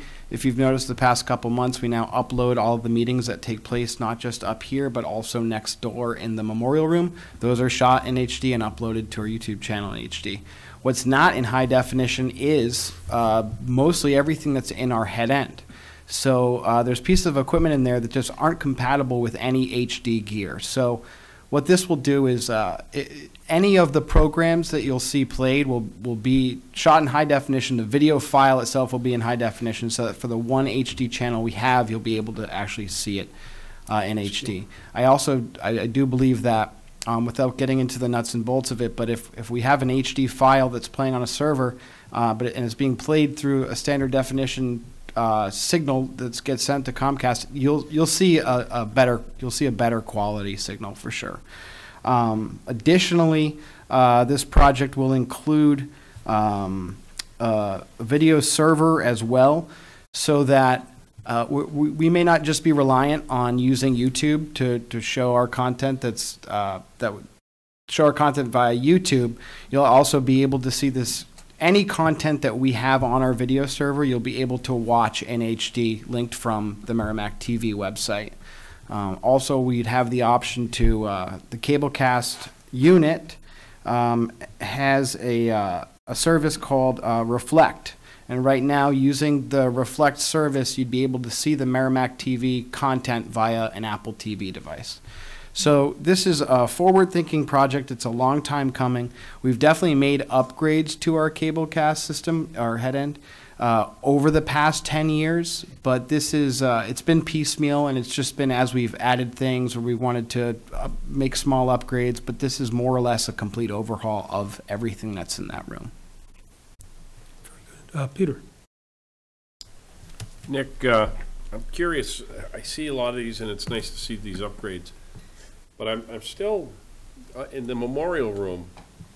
When we have a meeting there, and like Conservation Commission, there'll be people that will come in to do various presentations, and they can't put it on PowerPoint similar that we do here, right, so that the folks at home can see it. Right. I know they try and zoom the camera in on poster boards or easels and stuff like that. Is there any way we can address this? So yeah, I think there's room in the year that we're in right now to make some additions to that room as well. Yeah, because I think it would be helpful. I think it's not the same quality, and these rooms sometimes are competing. The night Conservation Commission meets. There's another meeting up here. I'm not sure what it is, but so not everybody can have this room. So that would be nice if we could have that ability.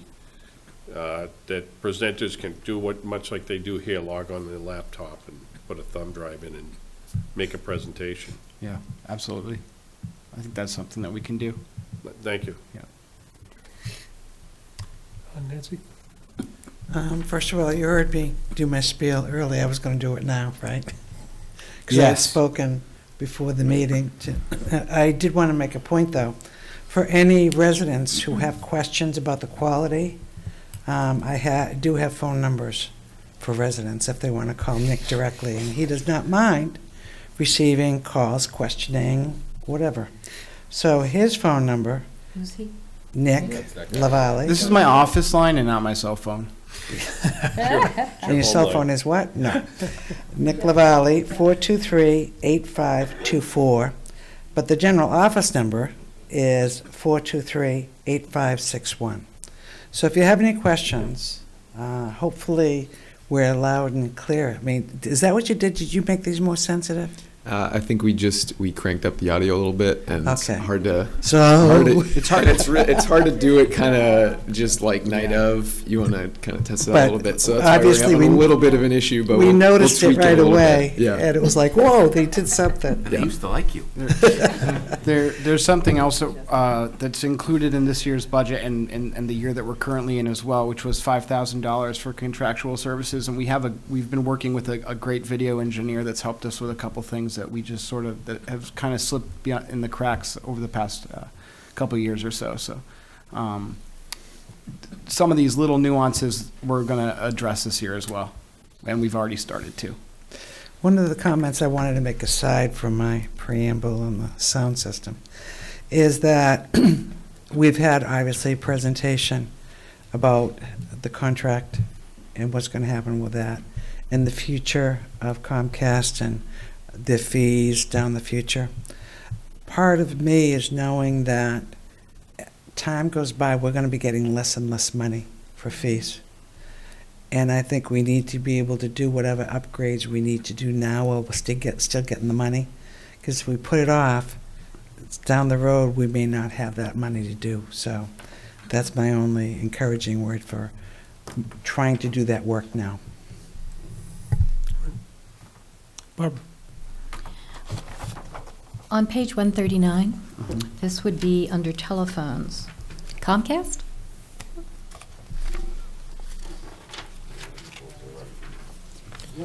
Yes. It's 8260. Go ahead, Justin. So as far as I understand it, we needed to upgrade. We need to upgrade our service, our internet service coming out of the head end here because we are live streaming the channels onto our website. So you need more bandwidth to send out larger files or just video files in general. So I think we, yeah, so you're getting a little more bandwidth out of there. I think that's what that number is. Yeah, we can't get that for free. We can't because there's a business class speed. I tried. But we're still in talks, so.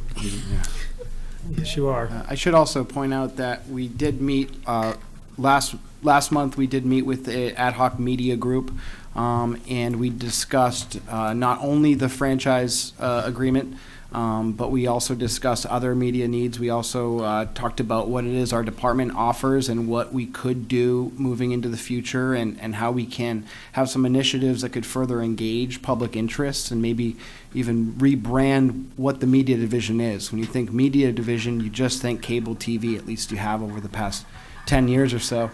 Whereas if you could think media division in 2019 or moving forward, I just got. I don't know if you could. I just want to know what the tune was. You did hear it.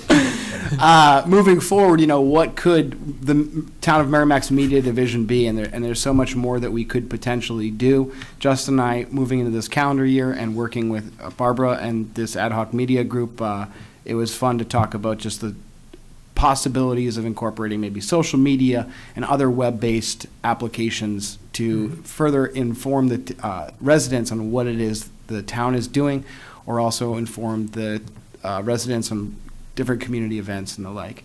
But on the franchise negotiation side, Councilor Healy was very helpful in further clarifying the needs and interests of what this council would like to see in that agreement, and we have since forwarded those comments to legal, and we're hoping to hear back something by next week. We will be meeting with that group hopefully on Tuesday, pending any snowstorm, and we're going to further discuss our department and what other media needs the town may want. Very good. Eileen?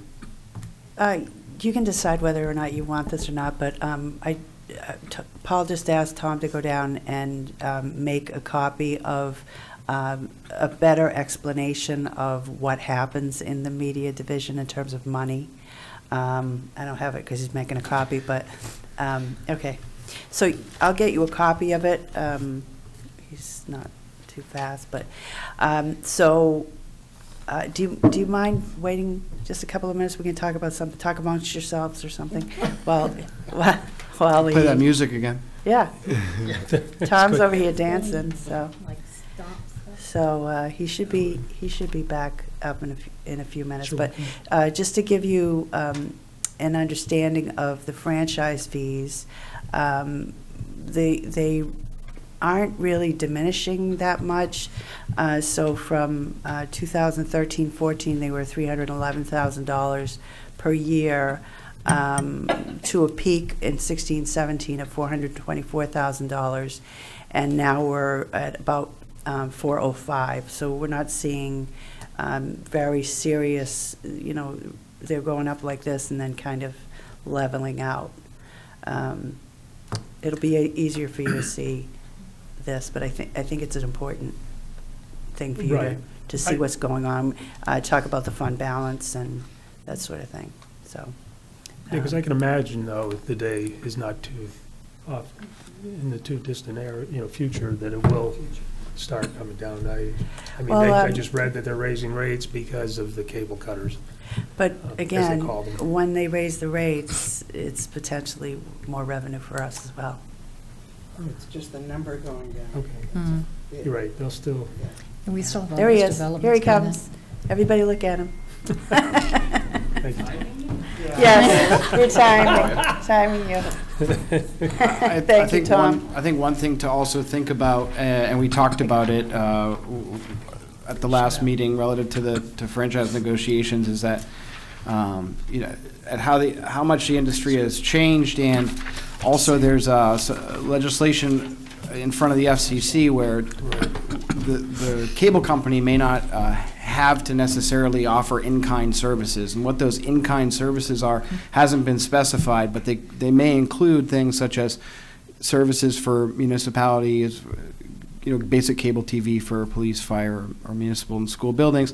It may also put a price tag on the cost of a community TV channel or the value of an actual channel. So those are just things to consider. It may be a long way off. It may be way further down the line of a franchise negotiation, further than 10 years, but it's just something to think about, I guess. Yeah, you brought that up before. Yeah.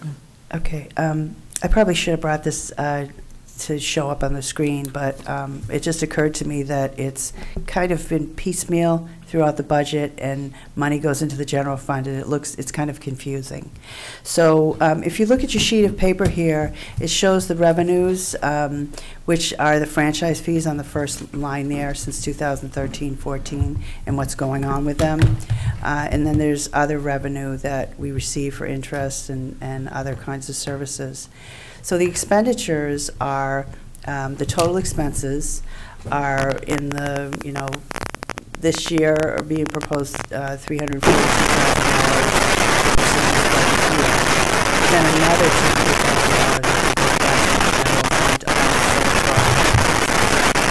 $200,000. So down at the bottom here, you see what's occurring with fund balance. It was a it's gotten to a really good size.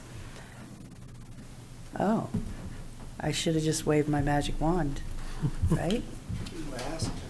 I ask and I shall receive. Sometime today. Are you plugged in there? Yeah, we're plugged in. I don't know why it's Just takes a minute to warm up, I think. Send the signal. I just saw a cable hanging here. Although I think we did have a problem with Paul's computer last time.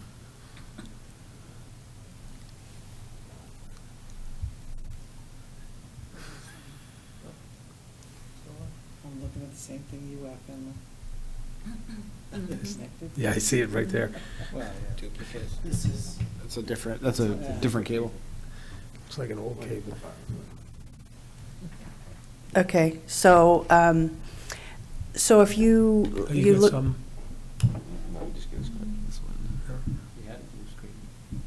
There you go. Hey. Okay, so can you make it a little bigger, please? Font. Yep. Thank you.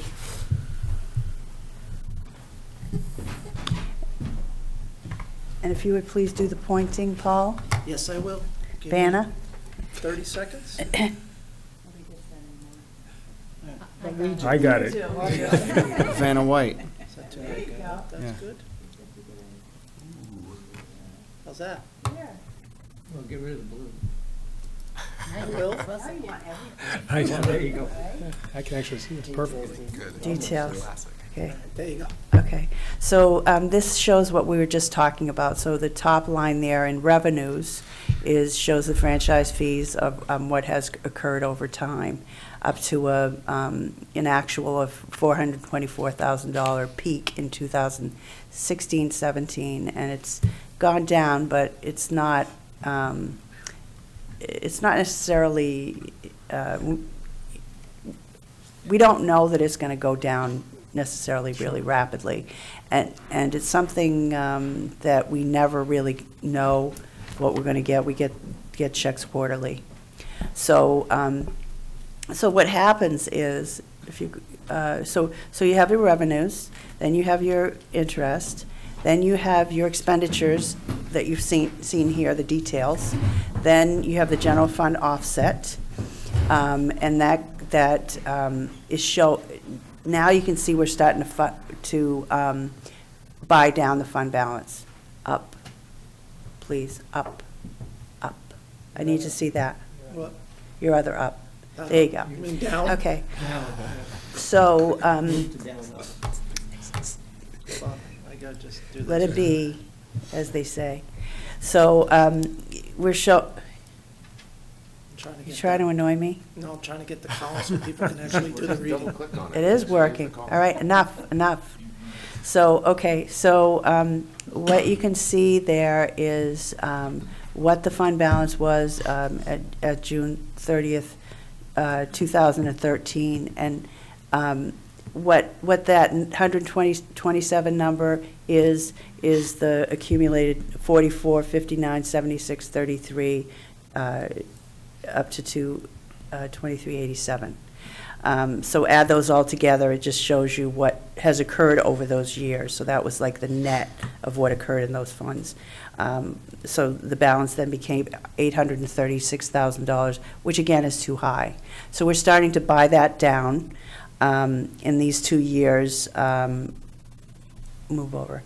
So $151,000 and $132,000 is a deficit in that fund so that we can buy down the fund balance. So that's those two numbers, 151 and 151,000 and 132,000 are that 281 that you're seeing right there.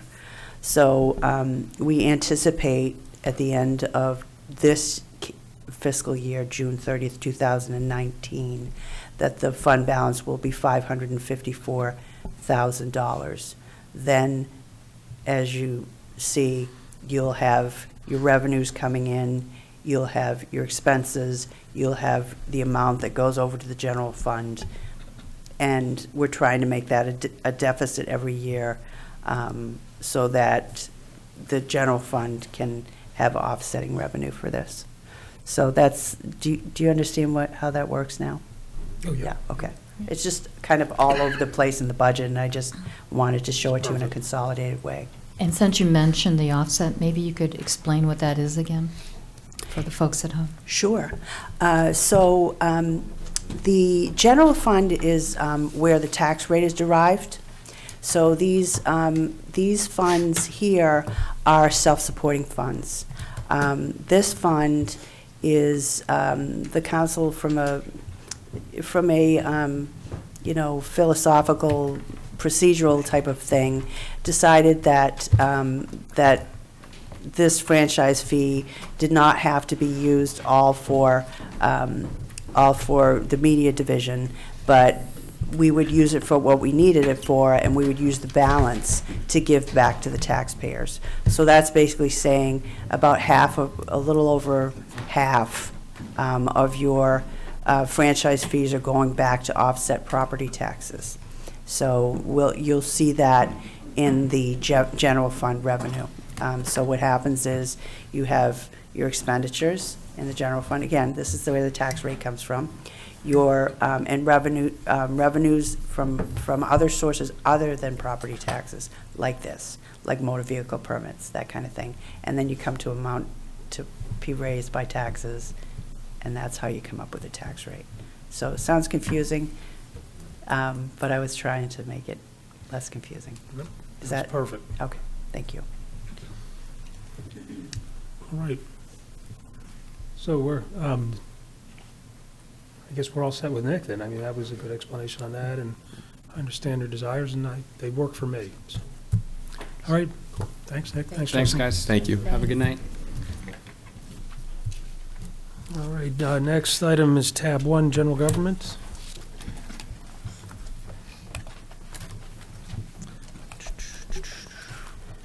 All right. General government is a mixed bag. It includes, it's everything. So it's my office and the finance office and legal fees and compensated absences and a whole host of different things. That's what makes up general government. So the really notable increase is the compensated absences is showing a big decrease of $160,000, which is another one of the other reasons why we're able to keep the tax rate to be the same. In this case, it depends on how many employees are. It's figured out by Paul and endorsed by the auditors, so that we have a sufficient fund to pay for the amounts of money, you know, accumulated sick pay and vacation pay and things like that when people retire. So each department doesn't have to take a big, huge hit for those final paycheck kinds of things, retirement paychecks, I should say. So so anyway, that's basically what that is, and it ends up being the people that can retire the money's in there. So that varies from year to year. So you see health insurance going up. Consultants, that is, this current year that we're in, we have a budgeted amount of $25,000 for that, and the fire department, right? Both have $25,000 in for space needs study for the public safety building. And this year that has been reduced to $5,000. And what's that for? Just in case we need some extra money. Okay.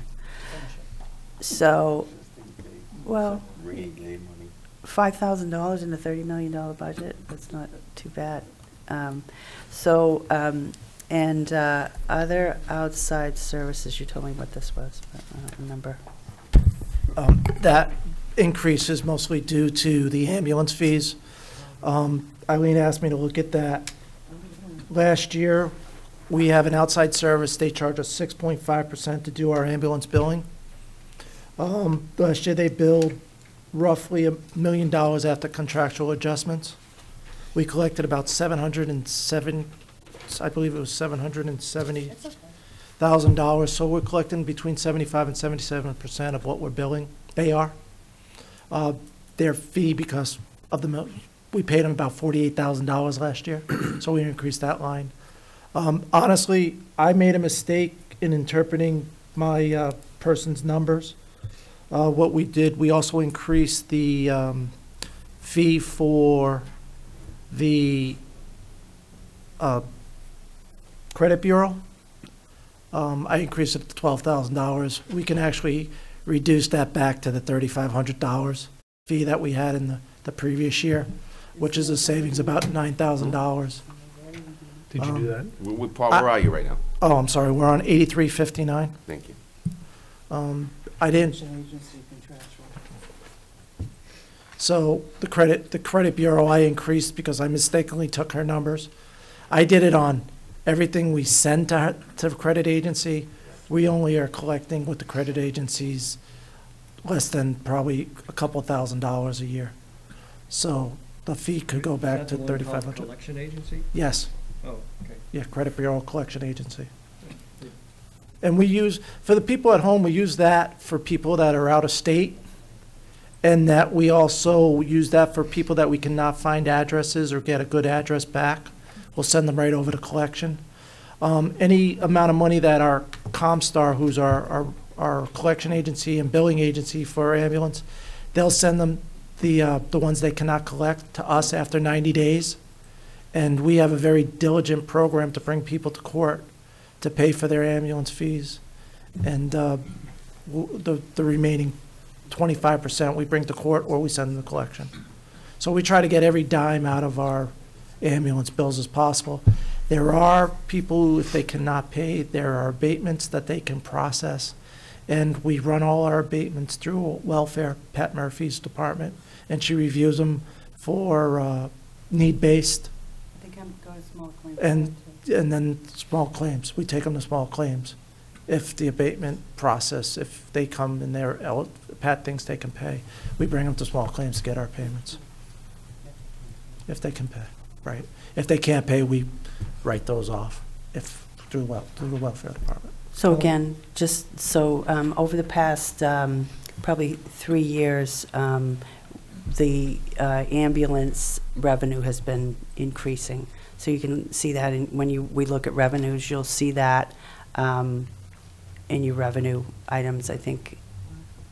Why is it? Just more calls. More calls. And sophistication of calls. Yeah, so as you know, many of our calls are now advanced life support calls. But you said the revenue is decreasing. No, I meant increasing, I'm sorry. Okay. Yes. That's why it yeah. didn't sound right. I'm sorry, yes. They're Unless increasing. I heard incorrectly. Yeah. Which is possible. Yeah, they're increasing, and you'll see that. And it's kind of surprising to some people to know that we take in $775,000 that offsets, again, the tax rate. It's another revenue source. Okay. Anybody have any questions for Eileen? Peter? Yeah. Eileen, Paul, I see under 8460. Peter, your mic. Under 8460, other operating expenses, public relations, $5,000. I wasn't actually aware that we used, is that for consultants on public relations, or what is that for? I'm not sure we've ever spent it, so. That's for the gift baskets that you send out when employees' relative passes away, those kind of things. That is for. So I guess I look at the title public relations and think something else. Yeah, no, that's where some of that stuff comes out of. Is any gift baskets we might send for sympathy, things of that sort. That's the public relations that we're using. Especially when it's above the last rest cemetery. Yeah. There's a correlation. Oh, yeah. Thanks, Paul. Thanks, Peter. Are we good on that one then? Yeah, Bill? Thank you, Mr. Chairman. Page 13, line 8107. The woman that does our minutes, did she utilize 225 hours of time last year doing our minutes?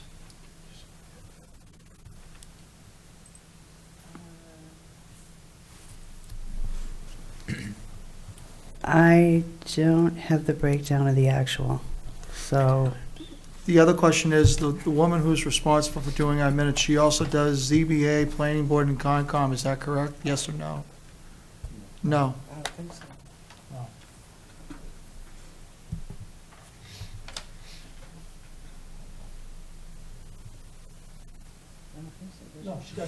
No, she does not. She just does these minutes. There's another person in Tim's Community Development Department that has also the minute taker in the same thing, but there's a person that handles Concom, Planning Board, ZBA, and there's a person who handles Town Council. And that's somebody that's already employed with the town, not separate from? No, they're both employed with the town. They've been for several number of years, both of them. They're not employees of the town. They are. Part-time employees of the town, we employ them both. Oh, we do? Yes.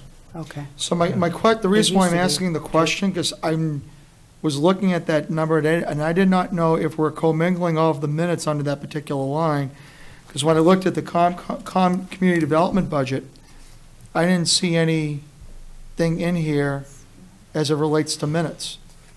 So that's why I'm asking the question.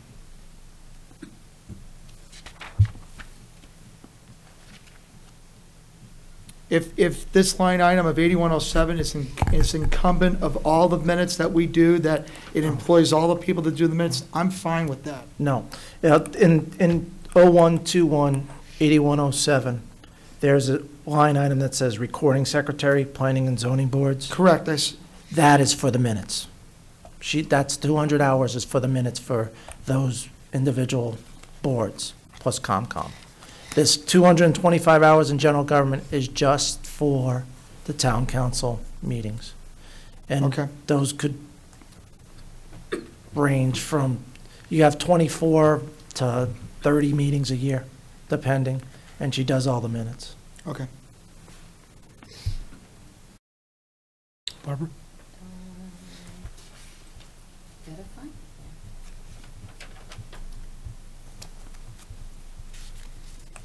I know what it was.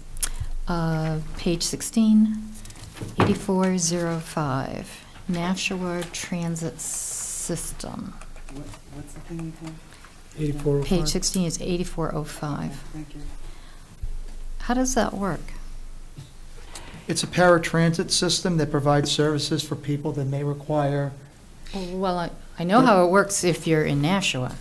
You just call up a number and they come and get you. It's the Nashua Regional Transit Authority that comes up and provides the para services.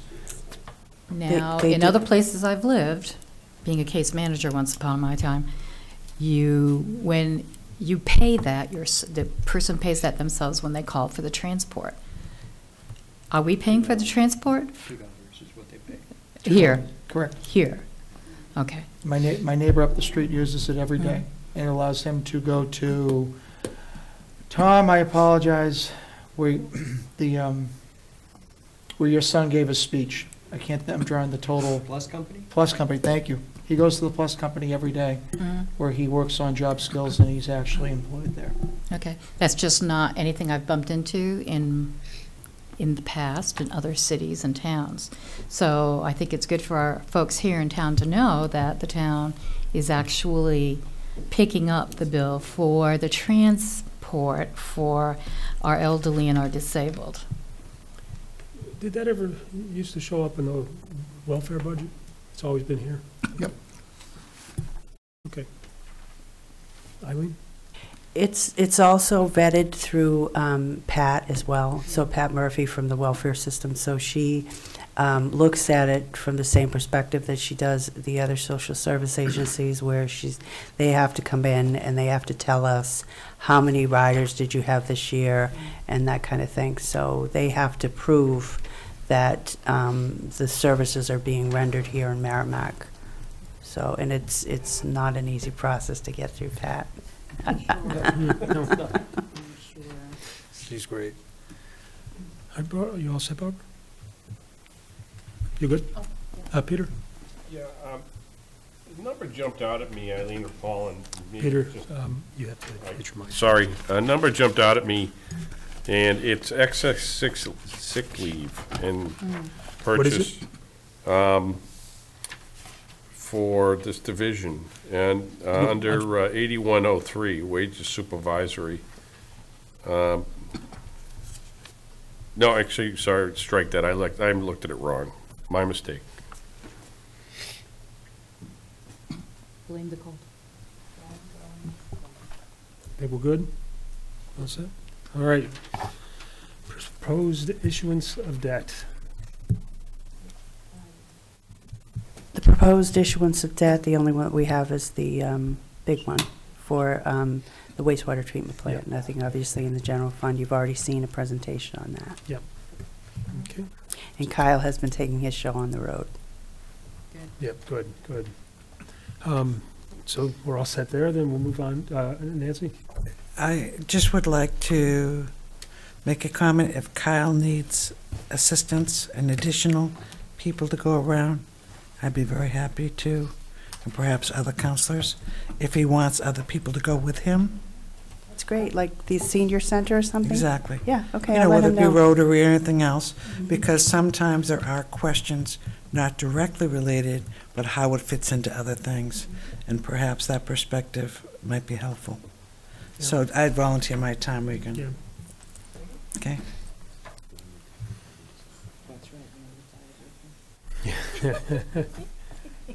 All right, Paul? Sorry, it's not listed, but it needs to be said. Fire protection, Department 33. That actually has a decrease in the budget of about $11,000. Fire protection is, we have a section of town that we actually have to pay Pennachuck, because their Pennachuck water covers that section of town. It's in the southerly portion of town, past Anheuser-Busch, that's on Nashua Water, and we have to pay for the fire protection, and they charge us a fee for that. So that's 33, Department 33, and that's gone down $11,000. Why did it go down? I mean, I'm once happy. again, surplus in fund balance that was been building up over the years. Okay. So, looking at the budget, and it's been pretty constant at that $90-ish thousand figure. Decided to back it off a little bit to help. Yep. And that is paid 100% by the residents in that area as a special tax on their tax bill. Oh, yeah, it comes into us and then we, yeah. No. Sorry, okay. All right, and did you want, Tom? Just as a quick question, the next tab after that says revolving fund. And I don't know what it is. That was, oh, It's not the Parks and Rec revolving fund, so. It's in the wrong tab. That's The- fire. the tab is wrong. Fire what? So it's what Paul was just talking about is. Well, the one before it says fire protection area 33. So this is Department Right. Fire 03? What happened is that when we put together the books, my staff put in the wrong. They duplicated it. They put fire detail and police detail in the revolving fund. And if you go to the tab that says police detail, the same sheets are there. And then the other one is the fire detail. So when my staff put the books together, they mislabeled that to say revolving fund. Okay, so I have a police detail and the fire detail goes in that one as well, or? No, they're two separate Okay, self-supporting. did we talk about the fire detail? We did not, no, Oh. we have not. Okay. Yeah. We're going to? If you would like to, yes. Just- It's primarily the same thing as the police detail, but on a very much smaller scale. So if they need a firefighter at an event or something like that, EMTs on, like for RibFest and things like that that they used to do, the money comes in and it gets paid out in overtime. Okay. And that's, every year we put in a certain amount of money, and like all the other self-supporting funds, including the details, the revenue comes in and it goes out in equal amounts or a little bit more to cover admin charges, and that'll fluctuate from year to year, so it's always just going to be an estimate based on, both of them are, on what we see as potentials.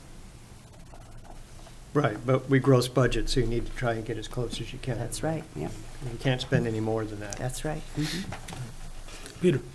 So Eileen, seeing that and keeping in mind that RibFest no longer is taking place, RibFest was probably for the fire department this was the biggest chunk of this money, correct? Mhm. So RibFest is no longer taking place.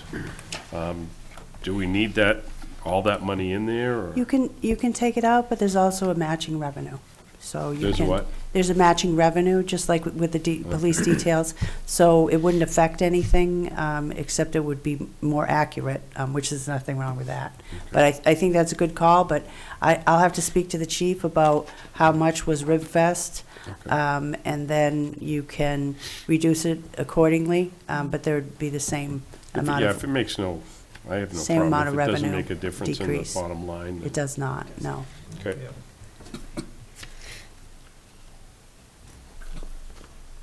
A little birdie is speaking in my ear. So we got the Girl Scouts with a day camp, and we have, what was it? Triathlon. I'm sorry? Triathlon. They do Different things things like that they that. cover. Yeah. Triathlon's probably the next biggest thing they. Yeah. Yeah, that's about And 5 the to 6. turkey. 5 to 6,000. Yeah, because they gotta have guys in the water, and they gotta have guys on the land, and they got a lot of people for that. And Yeah, I see. don't know if they cover that. So, yeah, if you want us to do some more looking into that, we'd be happy to do it. Well, I'm okay. I'm fine with it. I just was curious and kind of more. Good point. It's a good point, yeah. Okay, I'm good. all right. Is there anything more you want to speak to? You have your other self-supporting funds, is that we're talking No. about? No, we're done. Okay. Revenue. Revenues. Tell them where the revenues are. Revenues are in the back of the book, start on page 154. Okay, so, page 154 is showing your self-supporting funds. It's a summary. This is where they start breaking out individual. Okay, so this is done in a couple of different ways. The first two pages, which are 154 and 155, are a consolidation of the next few pages. So the page 156 through 160 shows the same numbers, but they're done in greater detail. So we tried to, instead of saying $15 here and $3 there, we tried to lump them together into a more comprehensive summary. So you can look at them in two different ways. So what you see, as you know, so you have the wastewater, which is the wastewater revenues matching the expenditures. You have the media, same thing. Fire protection, same thing. Other self-supporting funds, like we just talked about, fire details, day camp, and traffic detail, PD details, which we didn't talk about. But then you come to the general fund. So the general fund, this shows the revenues that offset taxes. So when we talk about property taxes, we're talking about this. So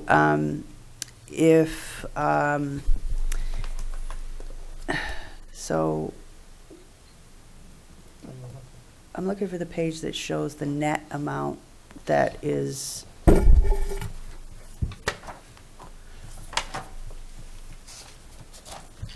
Page 8. okay. So for a perspective on this, if you look at page 8, you see the calculations for the tax rate. Are you looking on page 8? I'm getting puzzled looks. So if you look at I'm just giving you a general sense, okay? So if you look at your, this does not do what I'm asking you to do. So if you look at your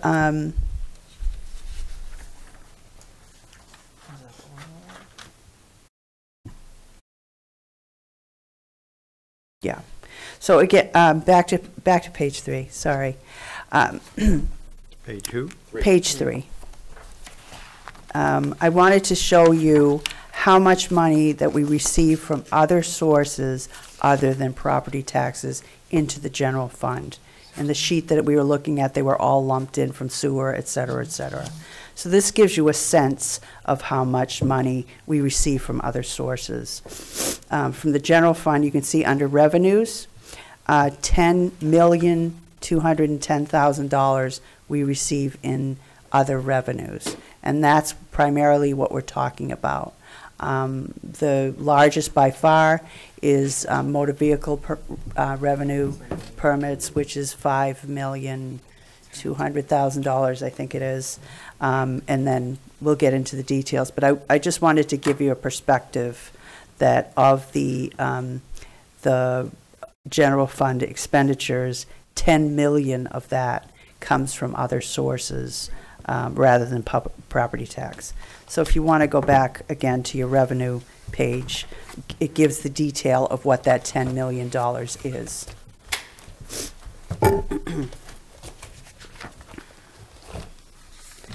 So in a more concise form, it's on page 155. And those amounts of money are, you can see them. The largest by far is $5.2 million. $5.2 million for motor vehicle permit fees. We get rooms and meals taxes, $1.3 million. Highway block grant, these are two amounts of money that we get from the state, $590,000. You know, charges for services, those are things like building permits and different charges that the departments do for services. Does that also include ambulance? Ambulance. Yeah, you can see your ambulance revenue there, $775,000. And media is there. It shows. That's right. I just haven't been able to. This has been great. This is the first time I've tripped up because I'm not able to get to the pages, and so I'm on the right revenue sheet. I can get it later. I'm all good because I understand. I just can't see the numbers, but I understand what you're talking about. He's going to give you a copy because you should have it. You're just smart. Should have a hard copy. We go so far, but should have a hard copy. So. She's talking to Revenue too right now. Oh, I was there. That's what she's talking about. Yeah. She's right here. I couldn't put the 10 million. I was just Yeah, there's no 10 million number in here, so. It's not in there, and that's why I had to go to that page, because there's balancing items in here, like the amount to be raised by taxes, that balances out to the you know, an overlay and all those kinds of things, so it gets confusing, and that's why I went back to that page. So if you added all those things together, took out the property tax balancing item, took out tax overlay, you would come to $10 million. So. Okay, all right. All right, So so the number wasn't this, so I did, the total was 16,000,007 something. 16,761. That's the amount to be raised by taxes, but it's not Fund quite. balance to offset taxes, Yeah, it's to offset. whatever that means. Well, it's, those are revenues that take away from the tax rate is what I thought. The $16 million is the amount that is the warrant that we send out for tax bills for. So that's not the fund balance to offset taxes, that's the taxes to balance the fund. No, that's what I'm talking about. I understand what they're talking about. It's this line, and it says fund balance to offset. I know, tax rate. they're on the wrong line. Meaning me, it's on the wrong line. It should be flipped. The 450 should be the fund balance offset taxes. The bottom line, it says property taxes, not $450,000. Oh, okay. Yeah. Yeah, it's me, that's what I mean, they're flipped. Yeah, we decided that we were going to use $16 million of fund balance to reduce the tax rate. So, yeah, they're on the wrong lines. So, I did see, and I thought it was the revenue funds to offset taxes, and I thought the balance of our budget would have been property tax. Right. So, okay. So then you have another big number, which is, the transfer from the capital reserve fund, those are the revenues that come in for the expenditures that we're proposing. So when we say to you, those expenditures are paid from our savings account, the expenditures are made here, we call up the trustees of trust funds, they take them out of our bank account and they put them back in the revenue. So that's where they balance. And that's, do you have any other questions on that? Yeah, go. Do we get a portion back from the state for the gasoline tax, or does that all go to the state and we just get a grant out of it? I'm not sure how that works, but it comes into the highway block grant in some way. I'm sure they're doing their formula and not increasing it like they're supposed to, like with the rooms and meals. So it's based on how much taxes collected for gasoline tax in the town? Or is it just a percentage across the board? It's not. It comes back in two different ways. Okay. It's meant to have a simple formula that's calculated every year. Both of them are. But the state monkeys around with those numbers to balance their own budgets. And if we received the money that we're entitled to for schools and for these fees, we would be getting a lot more money. But these are things that they'll put a freeze on them, so they lose their meaning. Whereas at one time they did have a valid formula that made sense. But I'll let Paul tell you what the valid formula is. What's up? That's just curious. Yeah, there's two ways that the money comes back, and it's not directly from gas tax collected in Merrimack. It's gas tax collected throughout the whole state. The first way is through Bridge Aid. The extra increase that they passed in the legislature a couple of years ago, that money was supposed to go towards Bridge Aid. So when we do the project like Bedford Road and things of that sort, that's where we get reimbursed for that kind of money, those funds. The other one is the simple formula that Eileen's talking about, and it's based on, it's supposed to be simple, but it's not. It's based on this big calculation sheet, and they come out in October to tell you what the next year is, and then by April, they change the rates around after they audit it. Yeah, and they also truncate whatever it is based on what they want to pay you. Right. So, but that's where the gas tax comes back.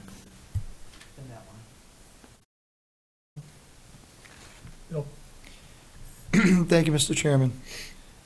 On page 158, under auto registrations, we budgeted 5.2 million in revenues last year, 5.2 this year. Do you know where we stand right now Are we breaking even, or are we ahead of the game? It's neck and neck, and it comes in every day. You don't know, it's tracking about the same, but from month to month, you never really know. I mean, we bring in, some days it's $10,000, some days it's, 6 or 7, 50,000. It's all over the map. So you try to predict it from trends, but you never know until the last day of the year what you're gonna. So it wasn't like a couple of years ago where we were sitting here doing one budget and you were already through the roof, where we could anticipate and add an additional $100,000, $150,000. I believe it was Councilor Koenig that made the proposal. Yeah, that's not happening Not anymore. happening, okay. We were underestimated, as he had pointed out, we were underestimating it, and hadn't really been keeping up with the manner in which it was trending. Being a little bit more conservative than we should have been. Now we're right kind of on the money. Okay. The minor administrative correction on page 158 under the column 2016-17, it should be actual, not budget.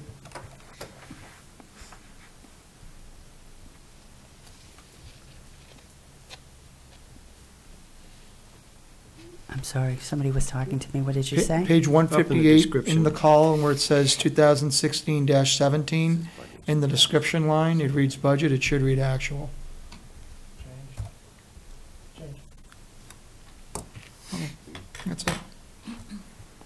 Thank you, Mr. Chairman. One thing.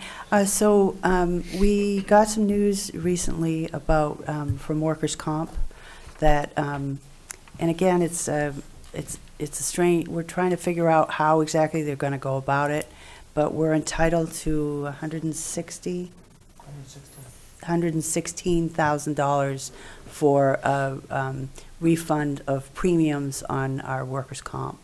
So we're not sure how that's going to come in, whether it's going to come in this year and end up being fund balance, where you can use more fund balance to offset the tax rate, or it's a technical thing, but it's something that you can anticipate to be reflected in one way or another in this budget that you can do. So it's another $100,000 that we have coming in revenue or an expenditure reduction. We'll need to tell you that later. Very good. Could put it into paving, Mr. Chairman. Give it to the Rotary. I was just going to say, there's something for Rotary. I believe what Eileen's saying in this year's budget, she's talking 18, 19. Yeah. But what I'm saying is that if it comes in, it will come in into fund balance. And our fund balance will be bigger by that amount, and you will have $100,000 to either reduce the, in other words, using $550,000 instead of $450,000 to offset the tax rate, and you can spend it for something else or use it to reduce the tax rate. So you can put it into paving. Yes, you can.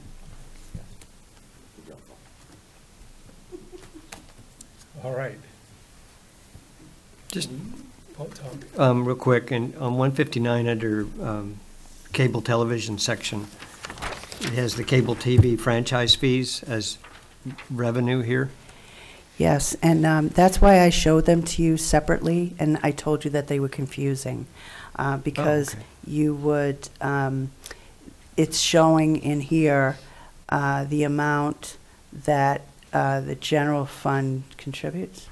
No, what they get after the general fund contribution. Okay, so if you have to add the two numbers, the general fund contribution plus the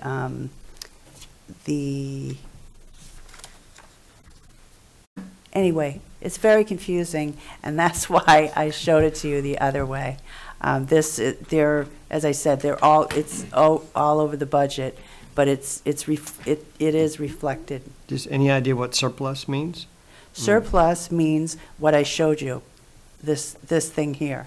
So you see here where it says surplus $132,000. So buying down the surplus by $132,000, which is shown on this sheet. So in other words, the fund does not balance. You actually are seeing a deficit in that fund to eat into fund balance. All right, so we have an $836,000 fund balance. You are, as of June 30, 2018, you are going to see a deficit in that fund of $151,000 that's made up of the franchise fees, less the expenses of the media division, less the general fund revenue, $250,000, shows a deficit position. So that's eating into the fund balance. Okay. You don't understand? I don't understand how come that comes in as revenue, but that's... It's a balancing item, and that's why I said that it's confusing, and I showed it to you in this manner. Right. It comes in as revenue because by state law, the media division, which is self-supporting, needs to equal the expenditures. So the only way we can do that and show it that way is to bring it in as revenue, because we have to match what they're spending of $342,000 in this budget. And if we didn't, it would show that the general fund is covering the deficit, and it would be dropped into tax. So the taxpayers would have to pay that deficit. The top line says we have a franchise fees revenue of $400,000, and that doesn't show up in the revenues down here at all. The franchise fees says 200 or 150, depending upon which year you're looking at. Both years say 400 in the sheet that you gave me for franchise fees. So I was just wondering if there was a correlation between our revenue listing here of franchise fees and the number on this chart of franchise fees, and there's not. It's half or less. You have to add two lines together. Well, okay. One is the... Never mind. It's okay. not worth it to go into it now. Thanks. Again, this is why I did this. Well, okay.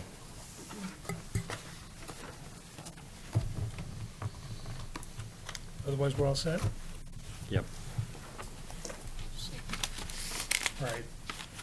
I guess next meeting, there will be 23rd and 23rd, and we're going to be coming up. I think we need to take a couple of minutes right now, if it's okay, to discuss capital reserve funds again. Okay. And how they're going to be presented. Capital reserve fund deposits are going to be presented as a separate warrant article. They could be presented as several different separate warrant articles for each capital reserve fund. They can be lumped together for specific capital reserves. Say if you wanted to do general fund capital reserve funds, you can lump those together as one. You can lump them all together, including the wastewater treatment capital reserve fund, into one warrant article. You can break them apart any way you see fit. I guess I'm looking for some direction from the council on how they want to see that fit, so I can start putting together the warrant. And if you go to page, I don't have it in the book. Yes, please. If you go to page 10, you can see where it says if you're looking at on page 10, it says budget 2019-20. We're projecting to put $2 million into these capital reserve funds right now, and these are all the capital reserve funds. The top portion is the general fund. The bottom one is wastewater. Is what? Wastewater. The 350 is wastewater. And to put this in some kind of perspective, this is something normally that would go, as you know, we normally include it in our operating budget with the operating budget warrant article. Now it has to be separated out. So this is not, our budget that goes on the warrant article will be less these items, and that will be a separate warrant article. So it's shown for your purposes in the general fund budget, but they'll need to be two separate things capital reserve funds and the regular budget. So Paul is asking you, in what manner do you want him to do it? Do you want to include them all together? Do you want to do 2 separate warrant articles where you do the general fund, listing each general fund deposit into the capital reserve funds? Do you want to, there's all kinds of different ways. If the road reserve one is important to you and you want to put that on a separate one, it's probably easier just to put it on to one. Yeah, keeping the wastewater. Peter. I guess I'm trying to weigh it out, but I'd almost say let's put it all into one question, because I think people might kind of pick and choose and say yes, yes, no, and I think that some things that need to be done won't get done. So I'm for keeping it all one question, and it makes our ballot a little easier as well. So that's one person's opinion. Yeah, I agree with that concept as well, because I think it's easier to explain to people what this is. And Paul, you and I have had that discussion of how this mimics what our father used to do to budget when we were kids, put a little bit in an envelope every week. Well, I think when you put all the warrant together, in the warrant article, then you can go ahead and explain it that way. And I would leave, the wastewater treatment plant separate in its own warrant, its own articles, and we still have to discuss that as well. Just the other thing, these are, as you know, these are the deposits into the fund. And I'd just like to echo what Paul has said, because I think it's very important to say that the town of Merrimack, this is one of the things financially that we do that's the best thing that I've seen, is these savings accounts for capital reserve funds. And for all intents and purposes, the DRA, through their infinite wisdom, is making it more difficult for us to do this kind of thing by not allowing the council to put it, as they always have for all these years, into the general fund. Now it's a specific target, and if people don't understand it, which will take a while for them to understand, there's a possibility that it doesn't get funded. Right. So I guess I've voiced my opinion, Barbara's voiced hers. I agree. One fund. I think Paul probably needs his guidance tonight. I concur. Well, For one. So, no, wastewater should be separate.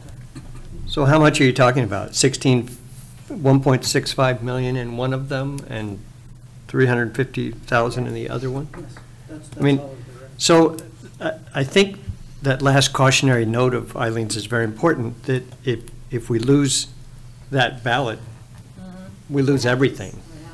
I'm not sure that I know how to split it up to be any different, but I think it's important to realize you're throwing all your eggs in one basket. If you throw all of them in there, maybe there's a better chance that it'll pass because people don't want to lose everything. But I'm sure there are some people out there who'd be more than happy to vote no on them just to lower the taxes. And if there's enough of them that it doesn't pass, then we're in deep yogurt, so to speak. Does this have to go through It's not 2/3, it's just 50% because it's not a bond. Okay. That's encouraging.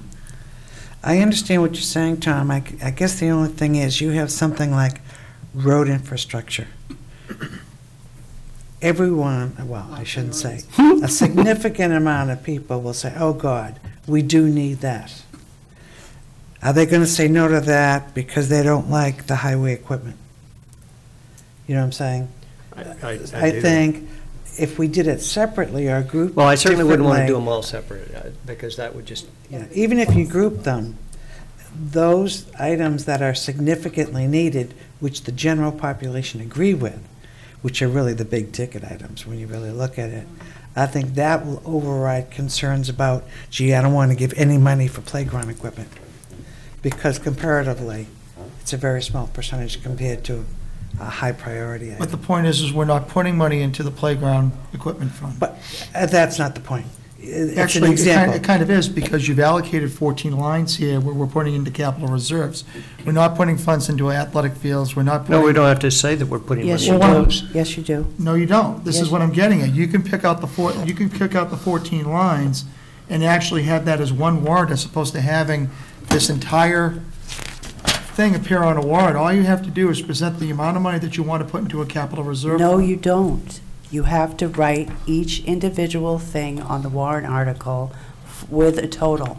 So that's why we're asking you. Even if we're not putting money into any fund. Everything that you have listed out here as individual deposits into individual funds have to be listed. So are we putting money into the athletic fields for this upcoming budget? What Paul just said was that every deposit into capital reserve fund needs to go in there. Deposit, and that's the point. I'm not seeing a deposit for athletic fields. I'm seeing a deposit for ambulance.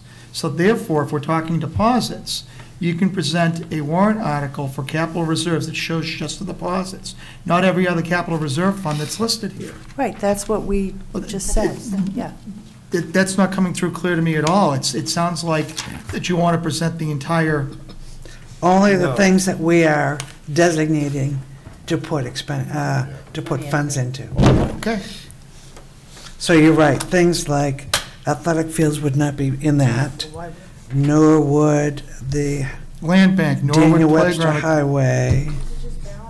Correct. Right, they're not deposits. Finley? Yes, Peter. You know, and I'm gonna, Nancy's mentioned it several times during the budget review process. I think this is gonna be something that we really need to educate the public on. So when they go into vote, and we need to talk about it at length at deliberative session to say, this is what this is about, and this is how it works, and, you know, I think that's gonna be very important to this. Which might be a good dovetail, the meetings that Kyle's doing.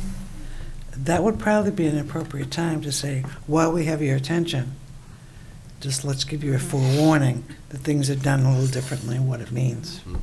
I mean, in the perfect world, that would be great, but I'd rather him really focus on that. I'd rather him focus on that wastewater. I mean, I think we can do all. The bond. Yeah. Yes, the bond. All right.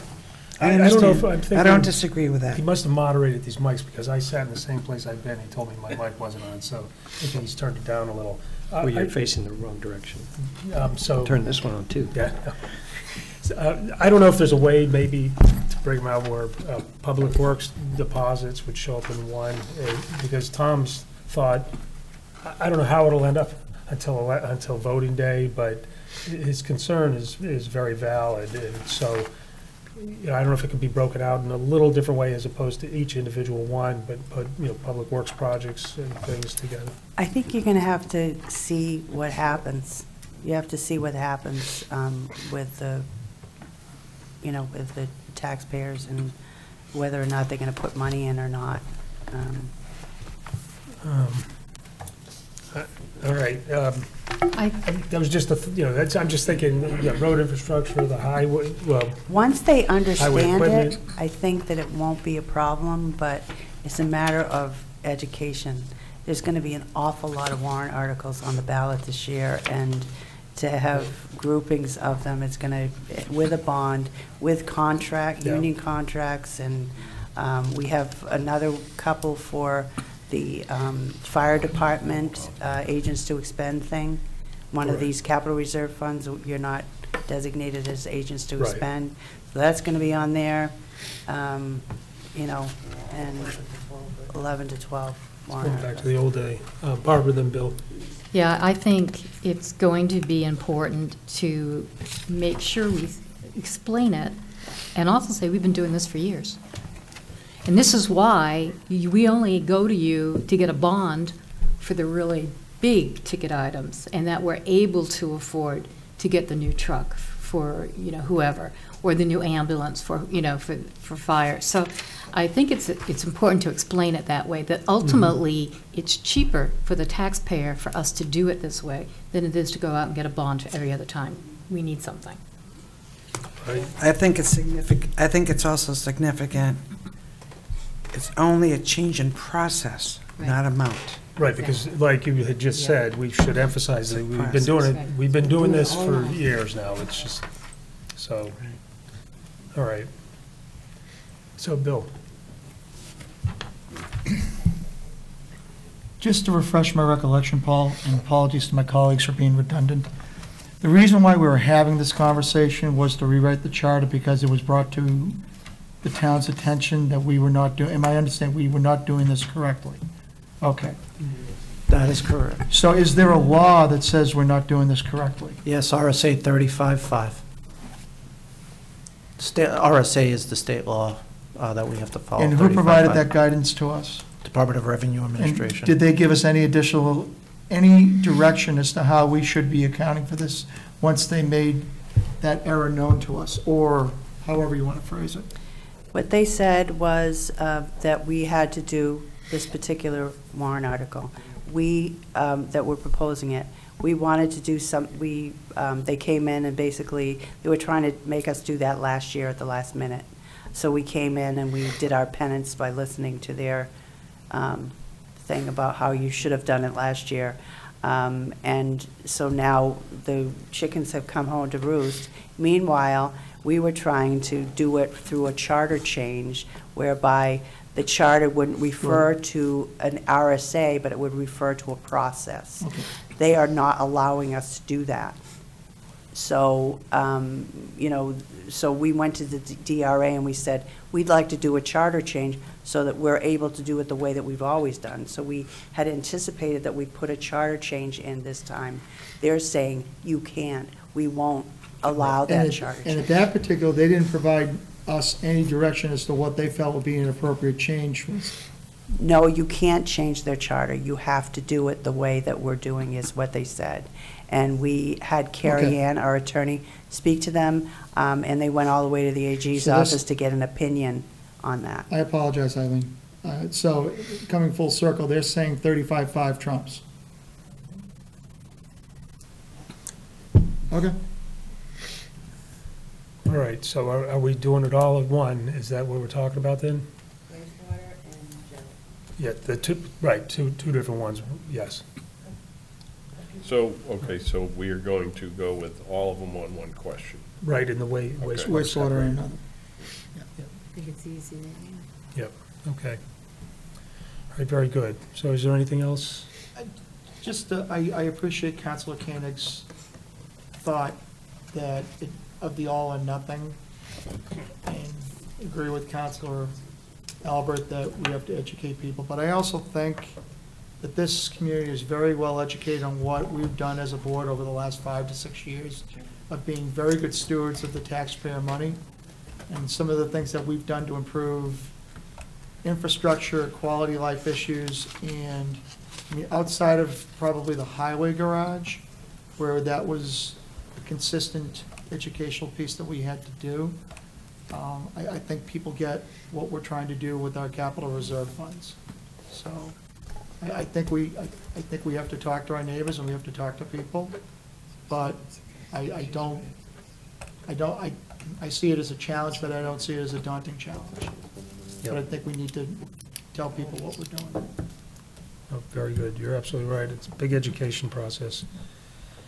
All right, on the 23rd, we have to come prepared to do any corrections, adjustments. There are a few, I don't know if we had one tonight, I can't even remember what it was now. I don't know if you were going to change those where we, yeah, we were going to knock off $8,000 or $10,000. The Rotary request?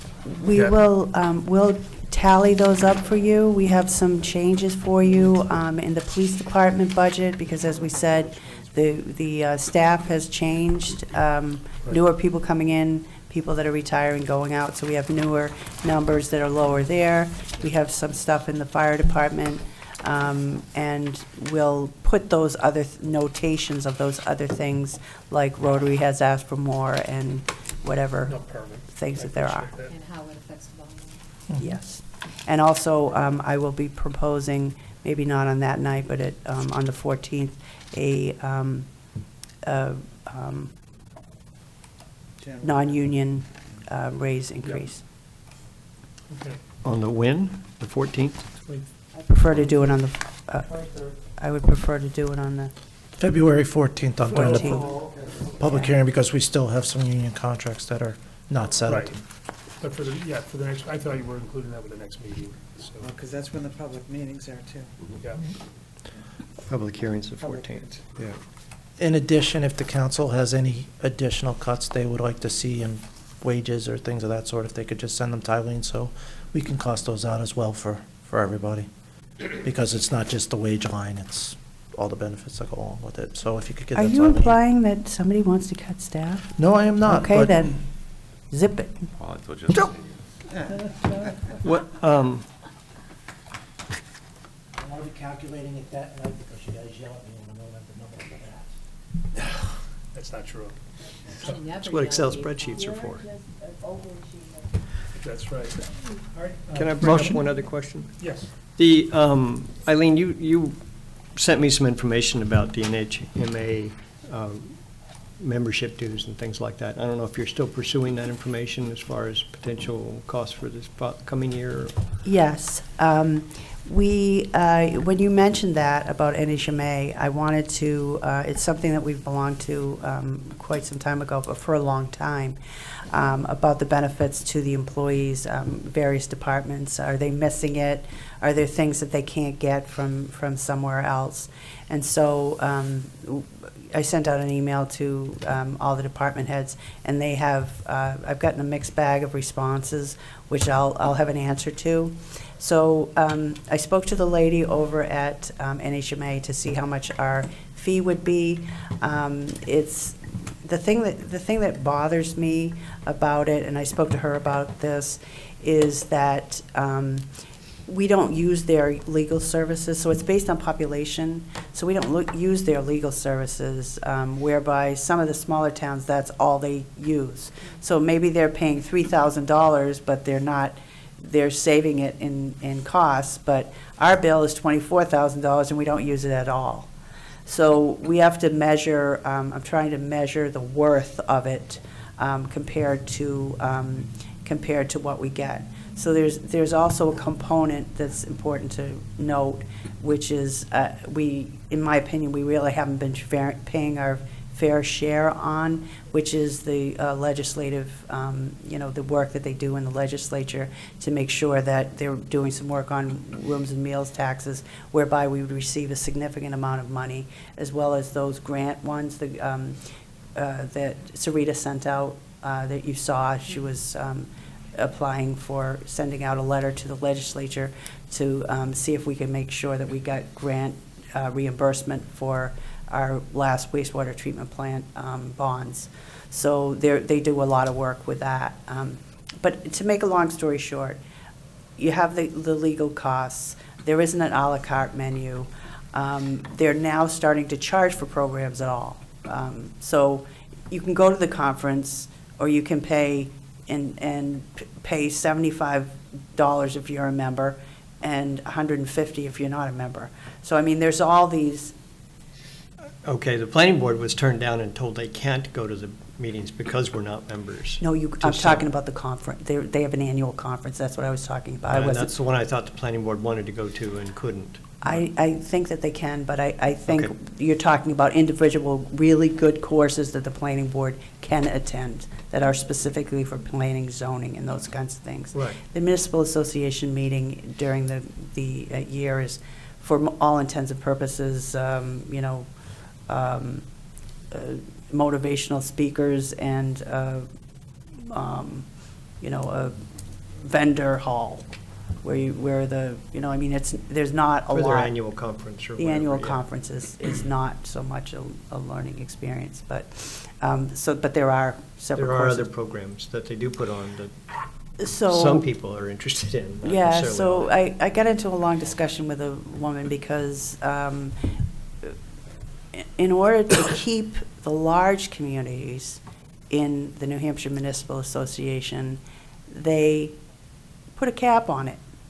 So Nashua's paying $28,000, Concord's paying $28,000, Manchester's paying $28,000, and they want us to pay $25,000. So I said to her, listen, you got to do better on your price. So tomorrow she's going to go to her board to see if she can give us an introductory fee of $17,000 for this year. For 1 year. For 1 year. So I'm going to, as I said, I have some more work to do. I sent her all the emails from the department heads so she could look at it and say to herself, okay, well, we offer these other programs that they might not know about. So I do have a little bit more work to do on that. Okay, I wanted to amplify that effort. I appreciate the work that you are doing on it, looking at it, trying to find us a better price on it. I know that the planning board specifically requested that we rejoin the NHMA because there are some features and things that they had gotten used to being able to use in the past and have been told that when we first left that they could just pay an extra fee and go, and then since then they've come back because they're upset that we're not members and said, no, Merrimack can't come at all. And so there are some things, not necessarily their annual conference, but that are useful to other people and not just staff, if you will. So they've asked me to push for it to bring it back. I know that there are programs that are useful. 24,000 is a hard number to swallow. Yeah, really. In that regard.